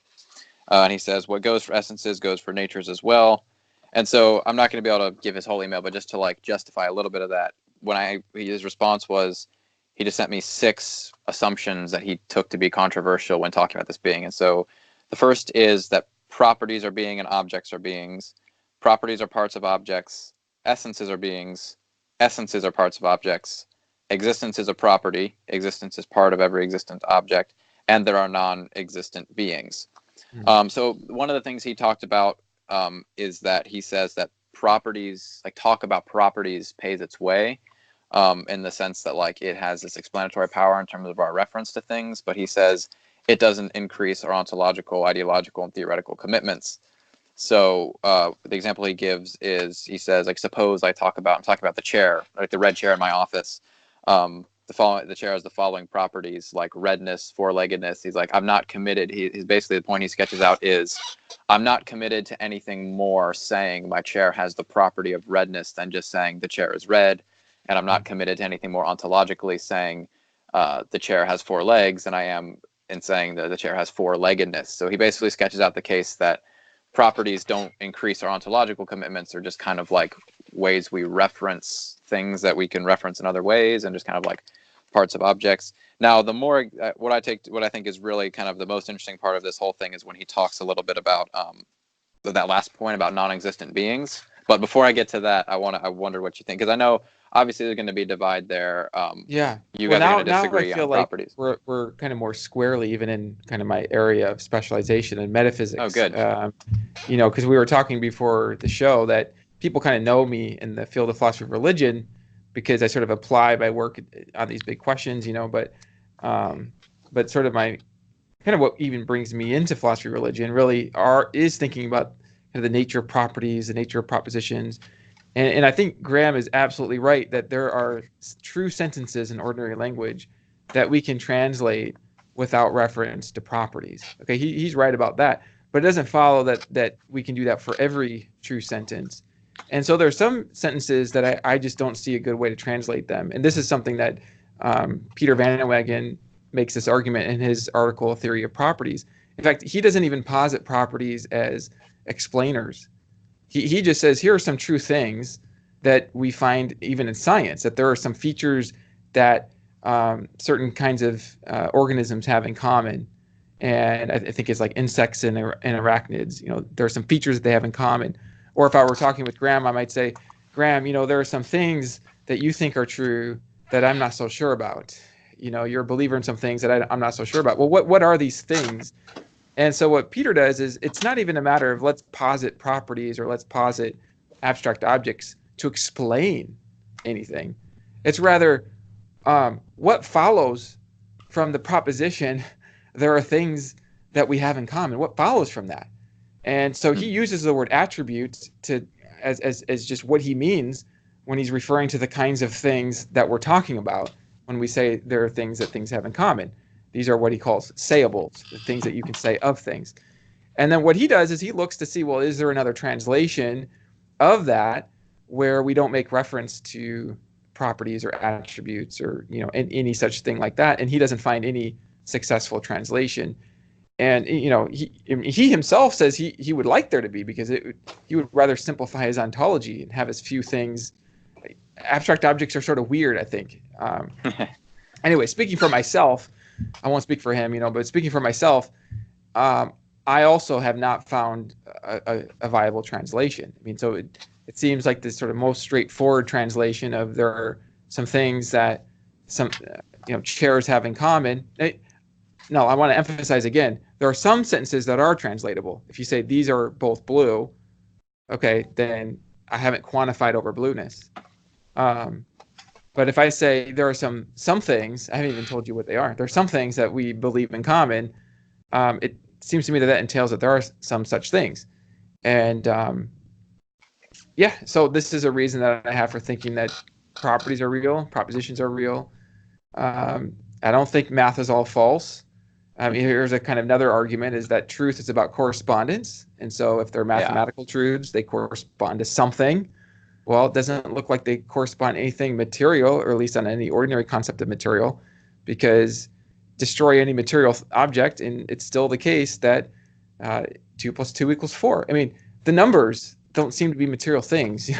So the abstract mathematical landscape that would serve as the truth maker or the object of correspondence for mathematical truths looks like it's real. So I'm persuaded by that. And let me say, this is one of those things that I didn't used to believe in. Like, this is one of those things that my mind had to update on. I still remember early in graduate school reading these books in metaphysics, The Problem of Universals, Abstract Objects, or Mike Lux's book on this, other books. And I remember resisting line by line, like, is there any, quote, epistemically possible way out, right? And I mean, on one level, I think there's always you can always find some way, right? I mean, reasonable people can disagree, but I just remember I guess I was like kind of trapped by the arguments. It was just like I didn't find, after depth, it's sort of a shallow look at the arguments didn't get me. I remember talking with other graduate students defending nominalism. I mean, I still remember this, being outside of class, and we're just talking about nominalism, and I'm defending it, and I'm trying to protect them from being led by their professors, into believing something. And but at the end of the day, as the arguments got clearer and clearer in my mind, I found no way to really defend nominalism as the most plausible theory. Nice. Yeah. Okay, thank you. So this is a side point. I'm not well versed on this enough, so I'd like to get so is there a distinction that can be made between like this kind of I don't know exactly what kind of nominalism. It seems like, again, Graham leans more towards fictionalism, and I'm not sure what his view on mathematics is. And I want to get to his thing on non-existence, but just as a general question for you, is there a distinction that may be relevant and helpful in explaining some of these references, similar things, and something like resemblance trope nominalism, like trope nominalism? Because it seems like that has it brings in a little more explanatory power than, say, just like ostrich nominalism. It's not saying necessarily that it says that these like common features can be explained by appeal to like a common trope that's exemplified or something. So does that would that help at all? Is that at least closer to the truth, maybe, to have like resemblance? I think it is closer to the truth. Yeah. I mean, sometimes people talk about class nominalism, so they say that redness is just a class of red objects, and but what's a class? And also, do you destroy redness if you make a new red object? Because now there's a different class, or if you delete one of the red objects, have you destroyed redness and replaced it with a new redness, right? So there are also coextensive universals, like having a heart and having a kidney. So you can't just define it as the creatures that have a heart. And also, I mean, like, surely the class of redness, that already presupposes a prior conception of redness in which you can sort of group them together, right? Like how are we like in virtue of what are they members of the class, right? It's in virtue of redness. This is sort of my problem with the trope nominalism, because it seems like it sort of just postpones the mystery. What makes these a bunch of red tropes and these a bunch of blue tropes? It's like, well, because these all share something in common. Redness. So and that leaves open a wide range of theories about the nature of abstract things. Whether it's conceptualist, Platonic, or, even sets, but that there are some things that aren't just the property bearers. I remember having conversations with my wife on this too in graduate school, because she was coming from a scientific point of view, and it's like, well, we don't have to talk about these things to do science. And it's like, but okay, maybe not, but I mean, you're sort of presupposing them sort of implicitly. What are the electrons? Like, what makes these things electrons and not protons? They have nothing in common. yet they're all electrons. Like, what do you even mean by that? And it's like, well, but whatever it is they have in common is not material, So if everything's material, then it looks like, yeah, they don't have anything in common. But that to me is just a reductio of materialism, at least a kind of strict materialism. Now I understand we can broaden materialism, so it can allow for immaterial properties. But a kind of strict materialism, like everything that is material, well, that does seem to remove properties, And so this is one of those. I was actually talking with my class today about fictionalism and just telling them, guys may not realize that not everybody's on board with the Pythagorean theorem. And I just wanted them to know that like everything can be questioned, but it doesn't mean that you can't know anything. And so I was talking about fictionalism and, how there are these philosophers who say, well, these things are false. But I mean, okay. But, what is it that's false? I mean, that's one of the things that is confusing to me when I think about fictionalism. It seems like there's a kind of realism that ends up showing up on a kind of meta level. And I understand there are attempts to translate that away. So we've got to look at those translations. All right, let's keep going. I'm sorry. I'm starting to ramble. No, it's good. Yeah. I had do we want to do the constructing selves one, and then we can go back to what you really wanted to get to with Graham? Make sure we get to the hardest question. Well, the thing I really wanted to get to was actually not Graham's point. It was a different thing. The only thing I wanted to get to, he had a thing in here on non-existent beings, but we can, for time consideration. I don't believe in non-existent beings. I think Graham is right about that. Oh, okay. Well, then, so we can skip that. We can skip that. Okay. Well, it plays into his point about pure So my understanding of purely actual doesn't build in all these sort of other things that might be associated with a certain form of Thomism. But I don't think Thomism, broadly speaking, requires all those things either. Mm-hmm. Yeah, because you're not. You're okay. So yeah, we'll just skip that for now. He plays it into his critique of pure act in a really interesting way, but we don't. Yeah, it sounds like we want to get to the hardest question, which is going to be this thing on selves. So yeah, let's go ahead and lay that out. I'll go that right now. Okay, so let's do it. Just for for the audience as well. So in the chapter on the foundation of mind, Josh brings up sort of like a construction problem for materialism. So like you can imagine sand, you can imagine dirt, you can imagine dust, and just try to build, for example, like a ghost out of it. Like you can, like no matter, you can pound it, you can toss it in the air, you can sprinkle it all, like do whatever you want. How would you make sand sad? You could carve in the sadness an upside, a sad face, but that wouldn't make sad sand.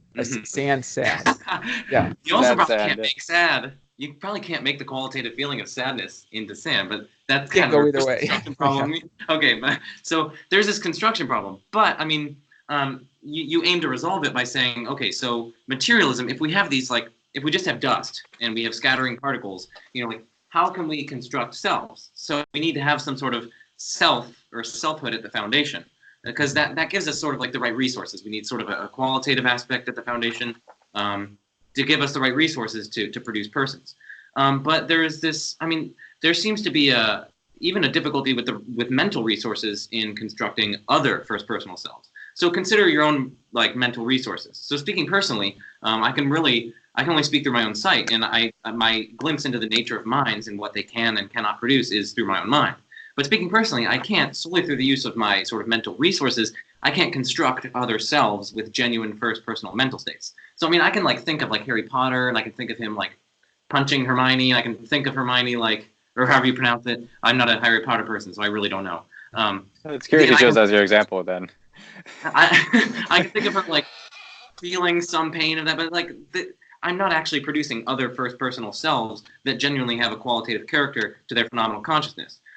So given our own minds, we sort of have a problem of other selves. How do we construct other first personal selves from our own mental resources? It seems that they are just as insufficient as the sand.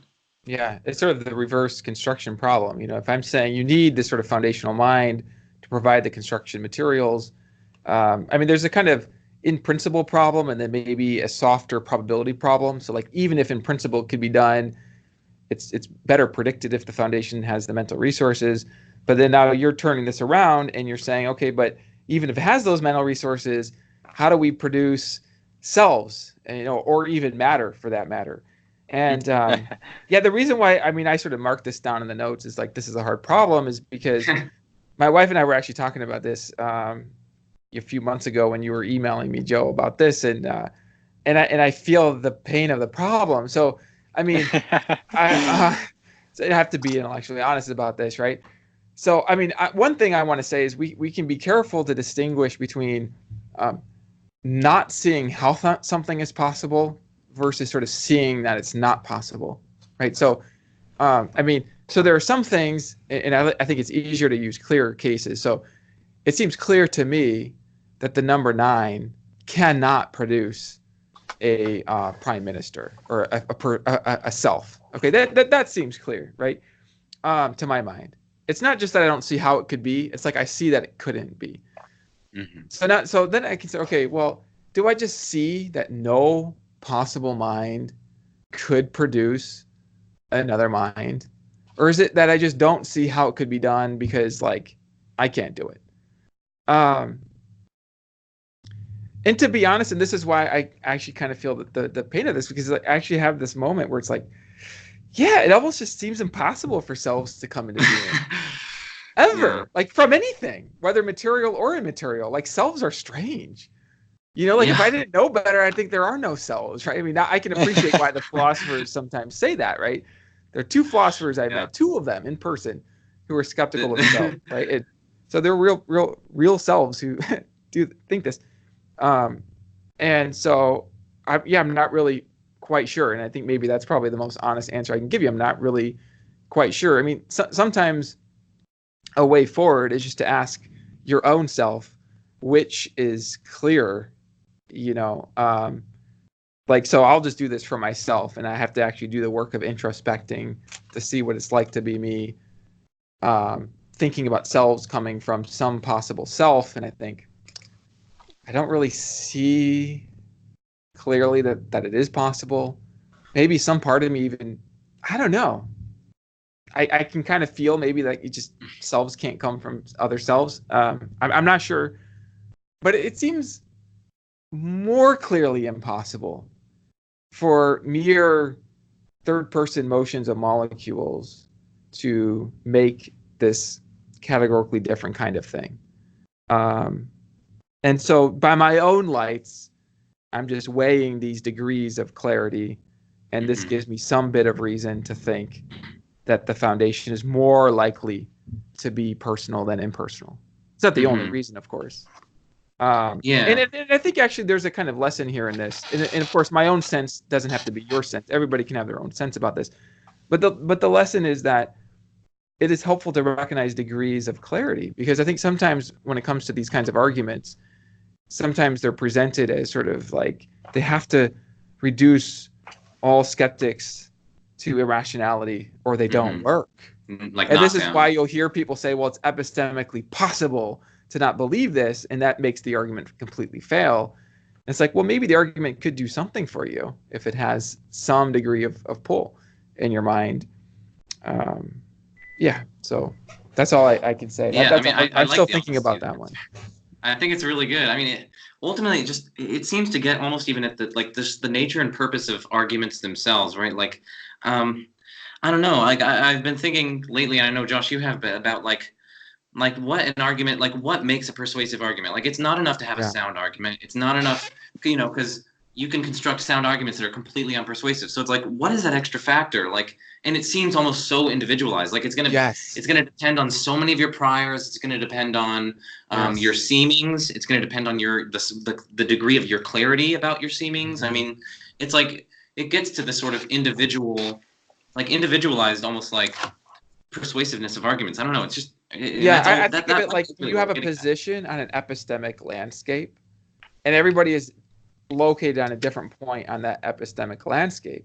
And so 2 people can maybe see that 2 + 2 = 4, but somebody way over here says, no, that's false fictionalism, because that implies other things, So we're all at different places, and I think it's actually very freeing and liberating to recognize, and humbling too, to recognize that we have these different places, because then we can learn from each other rather than just say, here's the objective state of the evidence, and it points this way. So anybody who doesn't agree with that is irrational, or it points,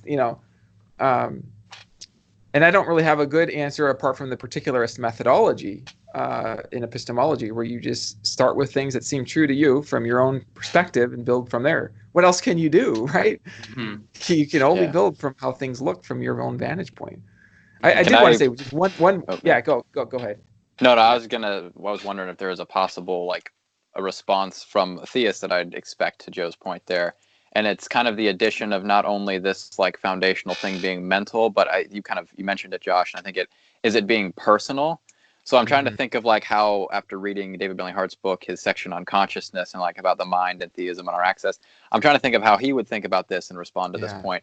And it seems like a being not only of like, that's the foundation for mind, but a being that's infinitely, and not only infinitely, but perfectly personal, may have like access to resources to produce persons in a way that just like, because sometimes we talk about God as an immaterial mind, that like just a mind doesn't really capture the nature of like personhood, doesn't seem like. And of course, as Hart is ready to point out, being a classical theist, this is not to say that God is a person at all, but to say that he's infinitely, perfectly personal, to me kind of seems to add to his nature in a way further than just the fact that he's a mind, like a perfect mind, so perfect personhood. So I don't know if like, I'm not sure about this. I'm not sure if that addition of perfect personhood or personality would give the theist any more resources in explaining the production of persons and selves. I don't know if that does at all. I'm just kind of like thinking about how maybe some more of God's attributes would help. I'm not sure. Ultimately, it might make it worse. I don't know. It might make it worse because that means because there are persons. So if God is not a person, maybe, now we're getting persons from non-persons, and if it's difficult to get persons from persons, surely it's even more difficult to get persons from non-persons. So it might actually compound the problem further. Well, Hart would say that God, while not being a person, is the infinite source of personhood. So like that's, but yeah, I think you're. Well, these distinctions, being a person versus being personal.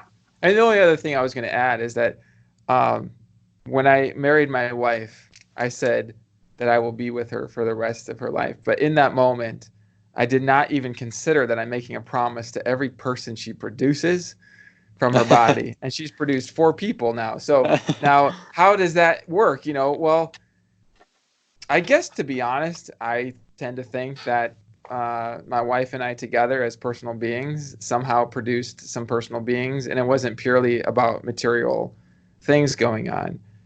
In fact, the very connection between the molecules and the sort of personal states is itself a law-like connection, and I think laws reflect thoughts. So I think the only way there could even be a connection between mind and matter is if there's already a mind that has these thoughts that allow that to happen. That's how things look to me. So, I sort of maybe have independent reasons to think that persons can produce persons, like my wife and I produce some people.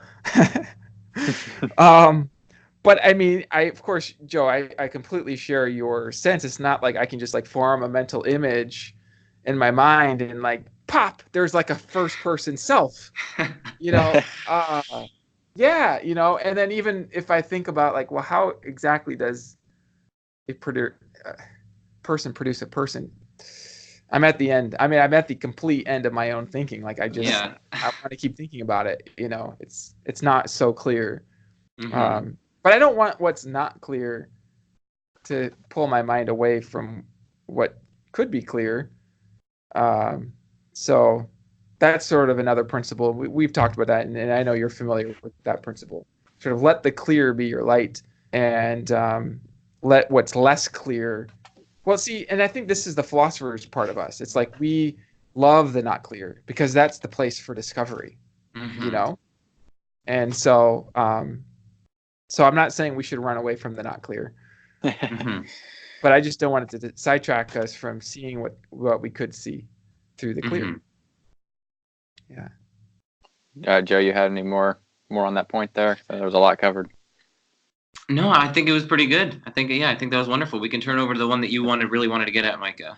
Oh yeah. Okay, so this is that good, Josh? That sound good and everything? We have for like about 15 minutes. I'm happy we passed the hardest question. Unless this next one is harder. No, this is definitely not going to be harder than that at all. This will be pretty easy by comparison. That's why it's good we set up Joe's first, because this will just be like a piece of cake. Yeah. I don't know. I'm trying to remember. Let me see if in my email if I spelled it out at all. I don't, or not my email. Sorry, my thing. Yeah, here we go. I don't know if this is what I wanted to get as like the last thing. Again, I didn't get to type out everything, but it's good I didn't, because I mean, we didn't get to even everything as it is. But the last part where I put on the foundation theory, and this is what I was thinking of. It was just on. I actually thought of this because like I was kind of going back over mentally and thinking of like a lot of stuff you use, like principles of like reason and like things like that. And I actually thought of this not while reading the book, but while listening to your discussion with Alex Malpass. I had not listened to the whole thing, so I was going back and like listening to you guys' discussion. And so you guys coming back and forth a little bit on necessary existence and like a necessary mind versus just like a necessary natural thing, stuff like that. And you said it at one point, and it kind of clicked in my head in a way that it hadn't before. And I realized like you use this principle a lot. And it because you talked to Alex about how, like, you know, you basically, the move was like, okay, so we look around at the world, and there are persons, there are things like us that we call persons. And so like extrapolating from all this data that we have and we see, we get to a truth that like our foundation theory has to account for this. And the way that our foundation theory accounts for this is like the foundation has to have the resources to produce things like persons as the foundation resources. Yeah. So I realized, that kind of clicked in my head when you said that. I thought of it like, oh, I was driving, but then I realized like you use it in the book a fair amount, that like the foundation has to have these person producing resources and things like that. And I realized that's kind of is it fair to say that's a principle you use like for other things occasionally, like just kind of like about like construction and like ability to produce, like building resources and stuff like that? Am I like characterizing that somewhat fairly at least? Yeah. That the effects are somehow kind of reflected in some way in the cause. The cause somehow has resources for those effects. Yeah. Okay. Yeah. Good. Okay. Glad I'm not butchering that. So what I said in this, and I think I laid it out better. I think I mostly just copied this from my email, and basically I said that I actually like. I thought that was pretty plausible, but like the more I thought about it, the more I kind of became skeptical of this move from like there are persons in the universe and there's a foundation to the universe, to the foundation must have the resources to produce persons. I actually kind of became skeptical of this move. And somebody said, I've not gotten to read your whole book yet, but somebody said that like Felipe Leon raises a similar point as I'm about to, so you might have addressed this already that I've just not read. But basically, I'm skeptical. I'm not saying like it's not true. It's definitely not like falsifiable, but I don't think it's necessary. That's kind of what I want to get at here. Yeah. Like it's definitely not like what I'm raising is not to falsify that, but it's to point out that it's maybe not actually necessary. Conceptual possibility. Yeah. Yeah. No, like there are other conceptual possibilities. Yeah. So that's I'm with you. Yeah. So my thing is then that I don't think that move from like there are persons to there's foundation. Like I don't think we have to actually make the move that the foundation has the power to produce persons just from the fact that there's a foundation that are persons. And the reason I think this, or at least I'm skeptical of this move and think there can be maybe contrastive explanations, like so we don't have to posit this. I guess that's a better way to put it.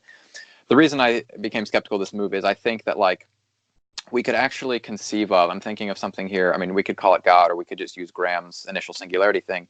But if we're thinking about the foundation in terms of like, say, if we're going to call this foundation an initial causal state or more of like an essentially foundational thing, I think we could actually have a model on which, now this may get into this, not to get into the point, not to be confused with the point about arbitrary limits and powers, but I think we can have models that make sense to me, where our foundation of reality is actually pretty causally limited in the sense that it doesn't have the power to produce persons, but it at least not have, directly.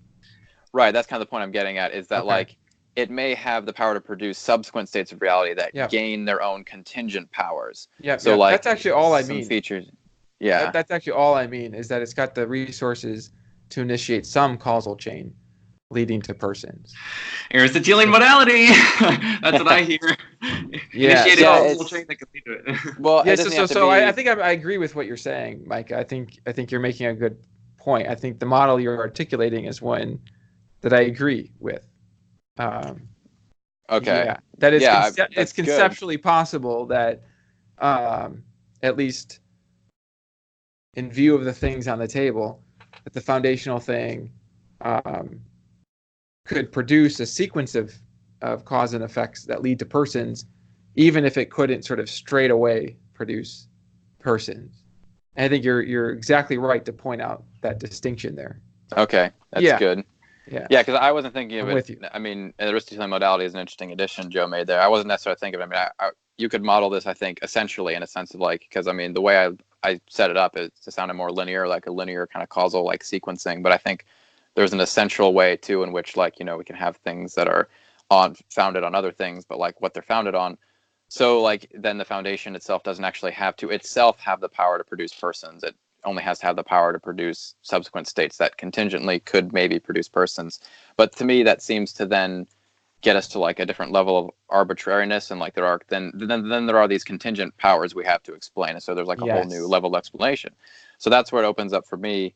So we could talk about that a little bit, because that's what I'm really interested in too. Because I ran this by some friends, and they kind of were helping me practice like articulating it. So they kind of gave the similar thing. He said, well, Josh is probably going to agree with part of that. And I was like, well, I hope so, because then it kind of gets me into this kind of like next thing I want to make. So I'm glad we have some common ground there. They anticipate. Yeah, anticipated well. The only other thing I would say on that is, I don't know if this changes this at all, but the way when Graham responded, he added the point about like higher order potentialities in the initial state. So he said like the initial state of the universe does not have the potentiality to like within a year host intelligent life, but perhaps it has the potentiality to potentially within a year host intelligent life. It's the same thing for persons. So yeah, so his point I thought was, he thought it supported my point, and it sounded like interesting in terms of like higher order potentialities. Really, but that, so that's kind of my thing there is, so I guess that was the point. Like, there's not going to be able to discuss that too much then, given that you seem to agree. But I find it an interesting move then with theism to kind of be okay with that move of like, let's call the foundation what it is, God, like to maybe then say that like God doesn't necessarily or contingently have in his own being like this necessary power. I don't know if it's relevant at all, because we talked about it. Or at least not on the basis, if I could interject, at least not on the basis of this single argument. So what we would do is, just to slightly bolster Josh's point, like, okay, so we get that this foundation has either the direct or indirect causal power to bring about the persons, but then we can think about the nature of things that have this direct or indirect power. So like, could it be a third person self? Well, no, because third person selves have neither the direct nor indirect causal power to bring that about. Like third person things, they just, whether directly or indirectly, they just beget more third person things. So we could still run his argument in terms of, what sort of thing could have the direct or indirect causal power? And ultimately, the least arbitrary account of that is a sort of maximal, lacking arbitrary limits sort of. So I mean, I guess I would agree with you solely on the basis of this argument. We may not be able to get to something that's like omnipotent, but upon further inspection, we probably could. I think could not. Yeah. Well, I want to hear what Josh has to say about it, but what I want to touch on there is that like it seems to be, I don't want to misrepresent your point, but it seems to be then that like they can make the move of like it having these subsequent states or something having like derivative powers, but ultimately like there still has to be this maximal greatness. Like that's where indirection language kind of leads me to think. But my point is more so that like not that. My point is actually that like it's actually a contingent property of these subsequent states of reality that they are able to produce persons. So it seems to me that like if we're going to make that move to like saying that the foundation itself doesn't have the direct power. I mean, I guess I'm not thought through that point yet exactly enough. Like I might even be comfortable with that, like saying it doesn't have the direct, but it has the indirect. It seems then to me to be like almost not a limit on its omnipotence, but like if it doesn't have this power but again, I want to make it clear again, as I said, like I'm not arguing that it doesn't have this power. I'm arguing that we don't have to posit the foundation having this power to explain. To explain by this argument. Yeah. And actually what Joe said is like precisely what I was thinking, that there can still be other lights. So you want to shave off arbitrary limits as much as you can. So you have the simplest hypothesis.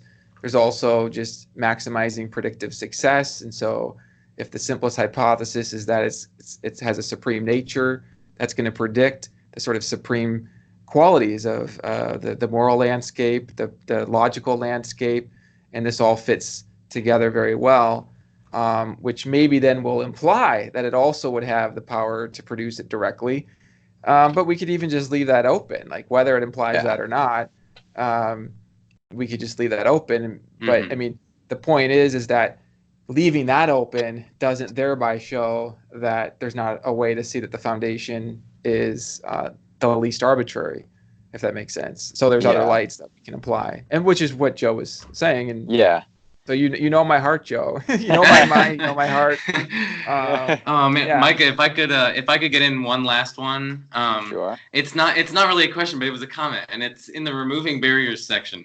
And I don't know, Josh, like, this is just something personal, but like, I'm not you like, it's not often when books can like move you, like just genuinely like move you, like make you Oh, this feel part, something yeah. you've I never know what part you're felt talking about. before. You've never felt before. Like it's something that you've never seen before, you've never felt before, and it's just so move you, and it's so touching and beautiful. And this thing that I quoted in here is just so beautiful. Yeah, this So I'm was gonna amazing. We both underlined this. Yeah, lay it yeah. out. So just the quote is, here's the quote. There is value in discovering the deeper meaning and nature of God's love over time, longer periods of time for greater discoveries. Perhaps leaving a religion is part of the process of getting away from a concept of love that is too narrow, too exclusive, and too limited. Perhaps God would rather you experience the freedom from religion than to cling to a love that is tied to us versus them, in versus out. Perhaps your freedom to see a larger world, larger than any religion can comprehend, is ultimately a means to a deeper insight into the kind of true love that underlies the whole world. Like that was just That is insane. amazing. Like when I read that, like right when I got the book, like the day it came out, like when I got to that position, like I went to our philosophy group chat that Micah and I are in. I'm like, guys, this thing is like perfect. This is like I'm not even a theist. I'm not even a theist, but this is like perfect. Like I'm agnostic, but like this is so perfect. Like if the like this just makes so much sense. Oh my goodness, it just speaks so much to my heart. I Like what appreciate that you appreciated that. Like it speaks to my heart that you appreciated that because I mean I wrote that from my heart and I feel like I would see this need for people who are exploring, who love truth, and they're sort of cast out to the wilderness by certain people. And then people within these certain camps say, okay, well the only way we're going to really I don't know, see you and appreciate what you're doing is if you come join us. And this is why from the beginning of this conversation, I was saying, look, if reason leads you in a direction, follow the light of reason. And I totally believe, I mean, this isn't just me hypothesizing, like I believe that the light of reason leads people out of religion to save them. Mm-hmm. You know, people think you need religion to be saved. Sometimes you need to leave religion to be saved. And Wow.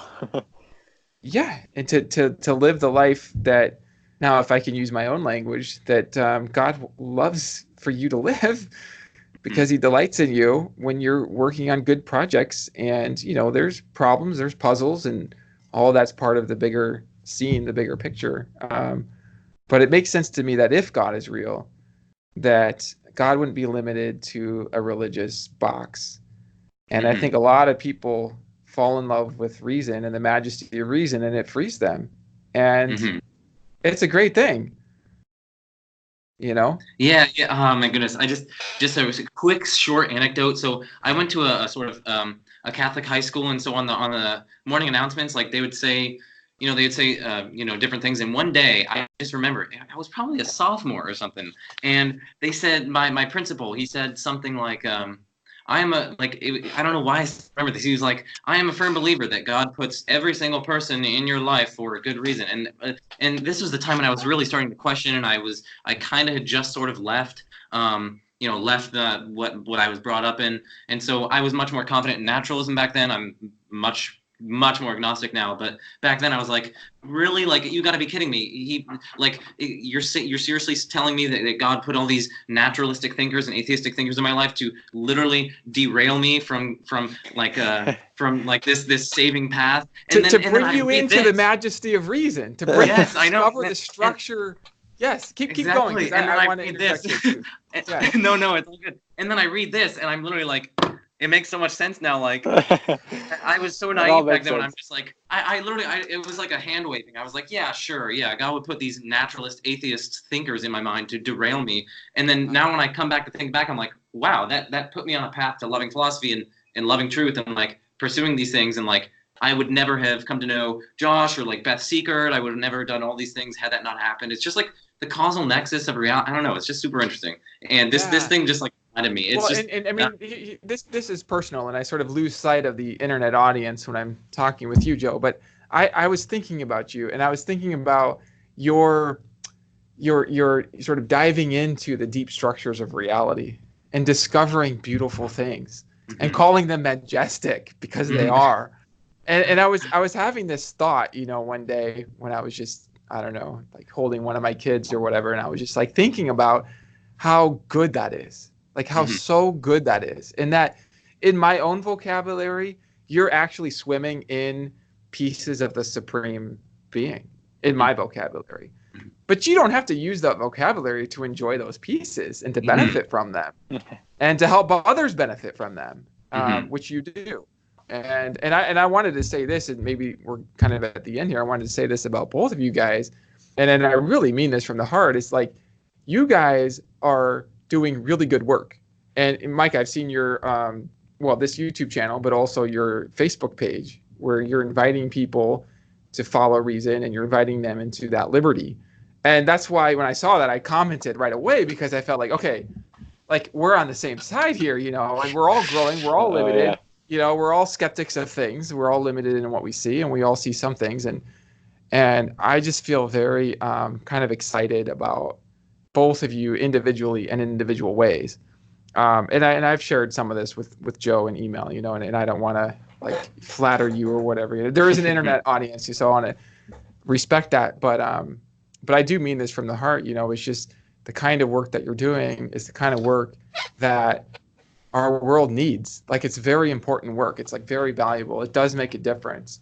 And I think sometimes when there are these kind of almost tribal debates, it's almost like there's this feeling like, unless you're on the right side, but which side? I mean, there's so many sides. There's so many, there's so many truths to see, right? Yeah. I mean, there's the presentists and the eternalists, and there's these camps, right? Well, so, unless you're on the right side, you're not doing any good work, and it's really disappointing to me when that happens, because then we miss the treasures that people are bringing forth.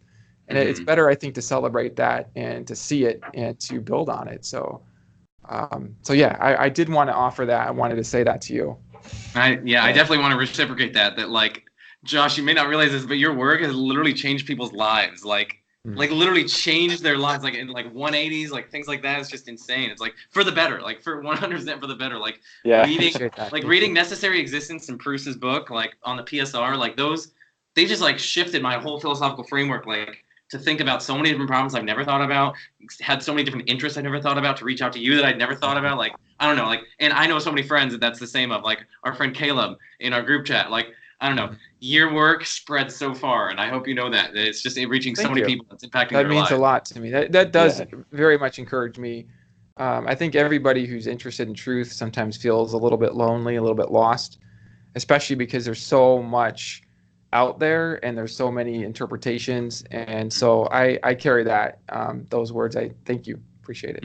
Yeah, both of you. Yeah, it's so, thanks so much for all that. It's great having, it's all realizing we're all on the same side. It's not about like tribalism and what I like, who has this right and wrong. It's just about like, do we value truth, and do we value seeking it, and how we can do that together, and like the best ways to do that together. And the best ways to do that is do what we're doing now, is just like sit down and talk about it, and not be tribalistic or ideological, but just to talk. And I think that's beautiful. And as Joe said, I mean, your work's been big for me, in terms of like thinking about where I'm at, and it's been big for me, I know, and like to some of my friends who've had like struggles with their faith and gone back and forth, and it's been big for them. And so just you've definitely a great one. Glad to be on the same team. Well, sometimes there's this feeling like you kind of have to choose between being on the team of those who love truth and reason and evidence, like sincerely, not just like post hoc rationalizing defenses, but like you really are being moved along through discovery. And it's like you have to choose between that and thinking that the world is fundamentally meaningful, or that there's a sort of supreme mind that directs the world in a good way. And that's an unfortunate choice. I think that people feel like they can't bring together a more optimistic vision that's actually true in ways that aren't, maybe true in ways that are surprising. Truth sort of is that way, tends to be surprising. All the best ways. Thank you. Yeah. And Micah, you want to close us off? Yeah, no, that's a good place to end. I mean, we didn't, of course, as we knew, we'd only have limited access to talking about what we wanted to, but I really enjoyed it. Thank you again so much for being willing to come on to, just talk to us for 2 hours. Take it out of your day and out of your busy schedule to come talk to us. It's been really fun. I really enjoyed it. Thanks so much. Thanks to Joe again for coming back. Thanks to Josh for being willing to come on. And I look forward to lots of future discussions with you, hopefully on multiple mediums. And just pursuing some truth together. Very Yeah, cool. sounds Thank good. you guys. Yeah, of course. Yeah. Thank you. I'll stop this now. Stop recording.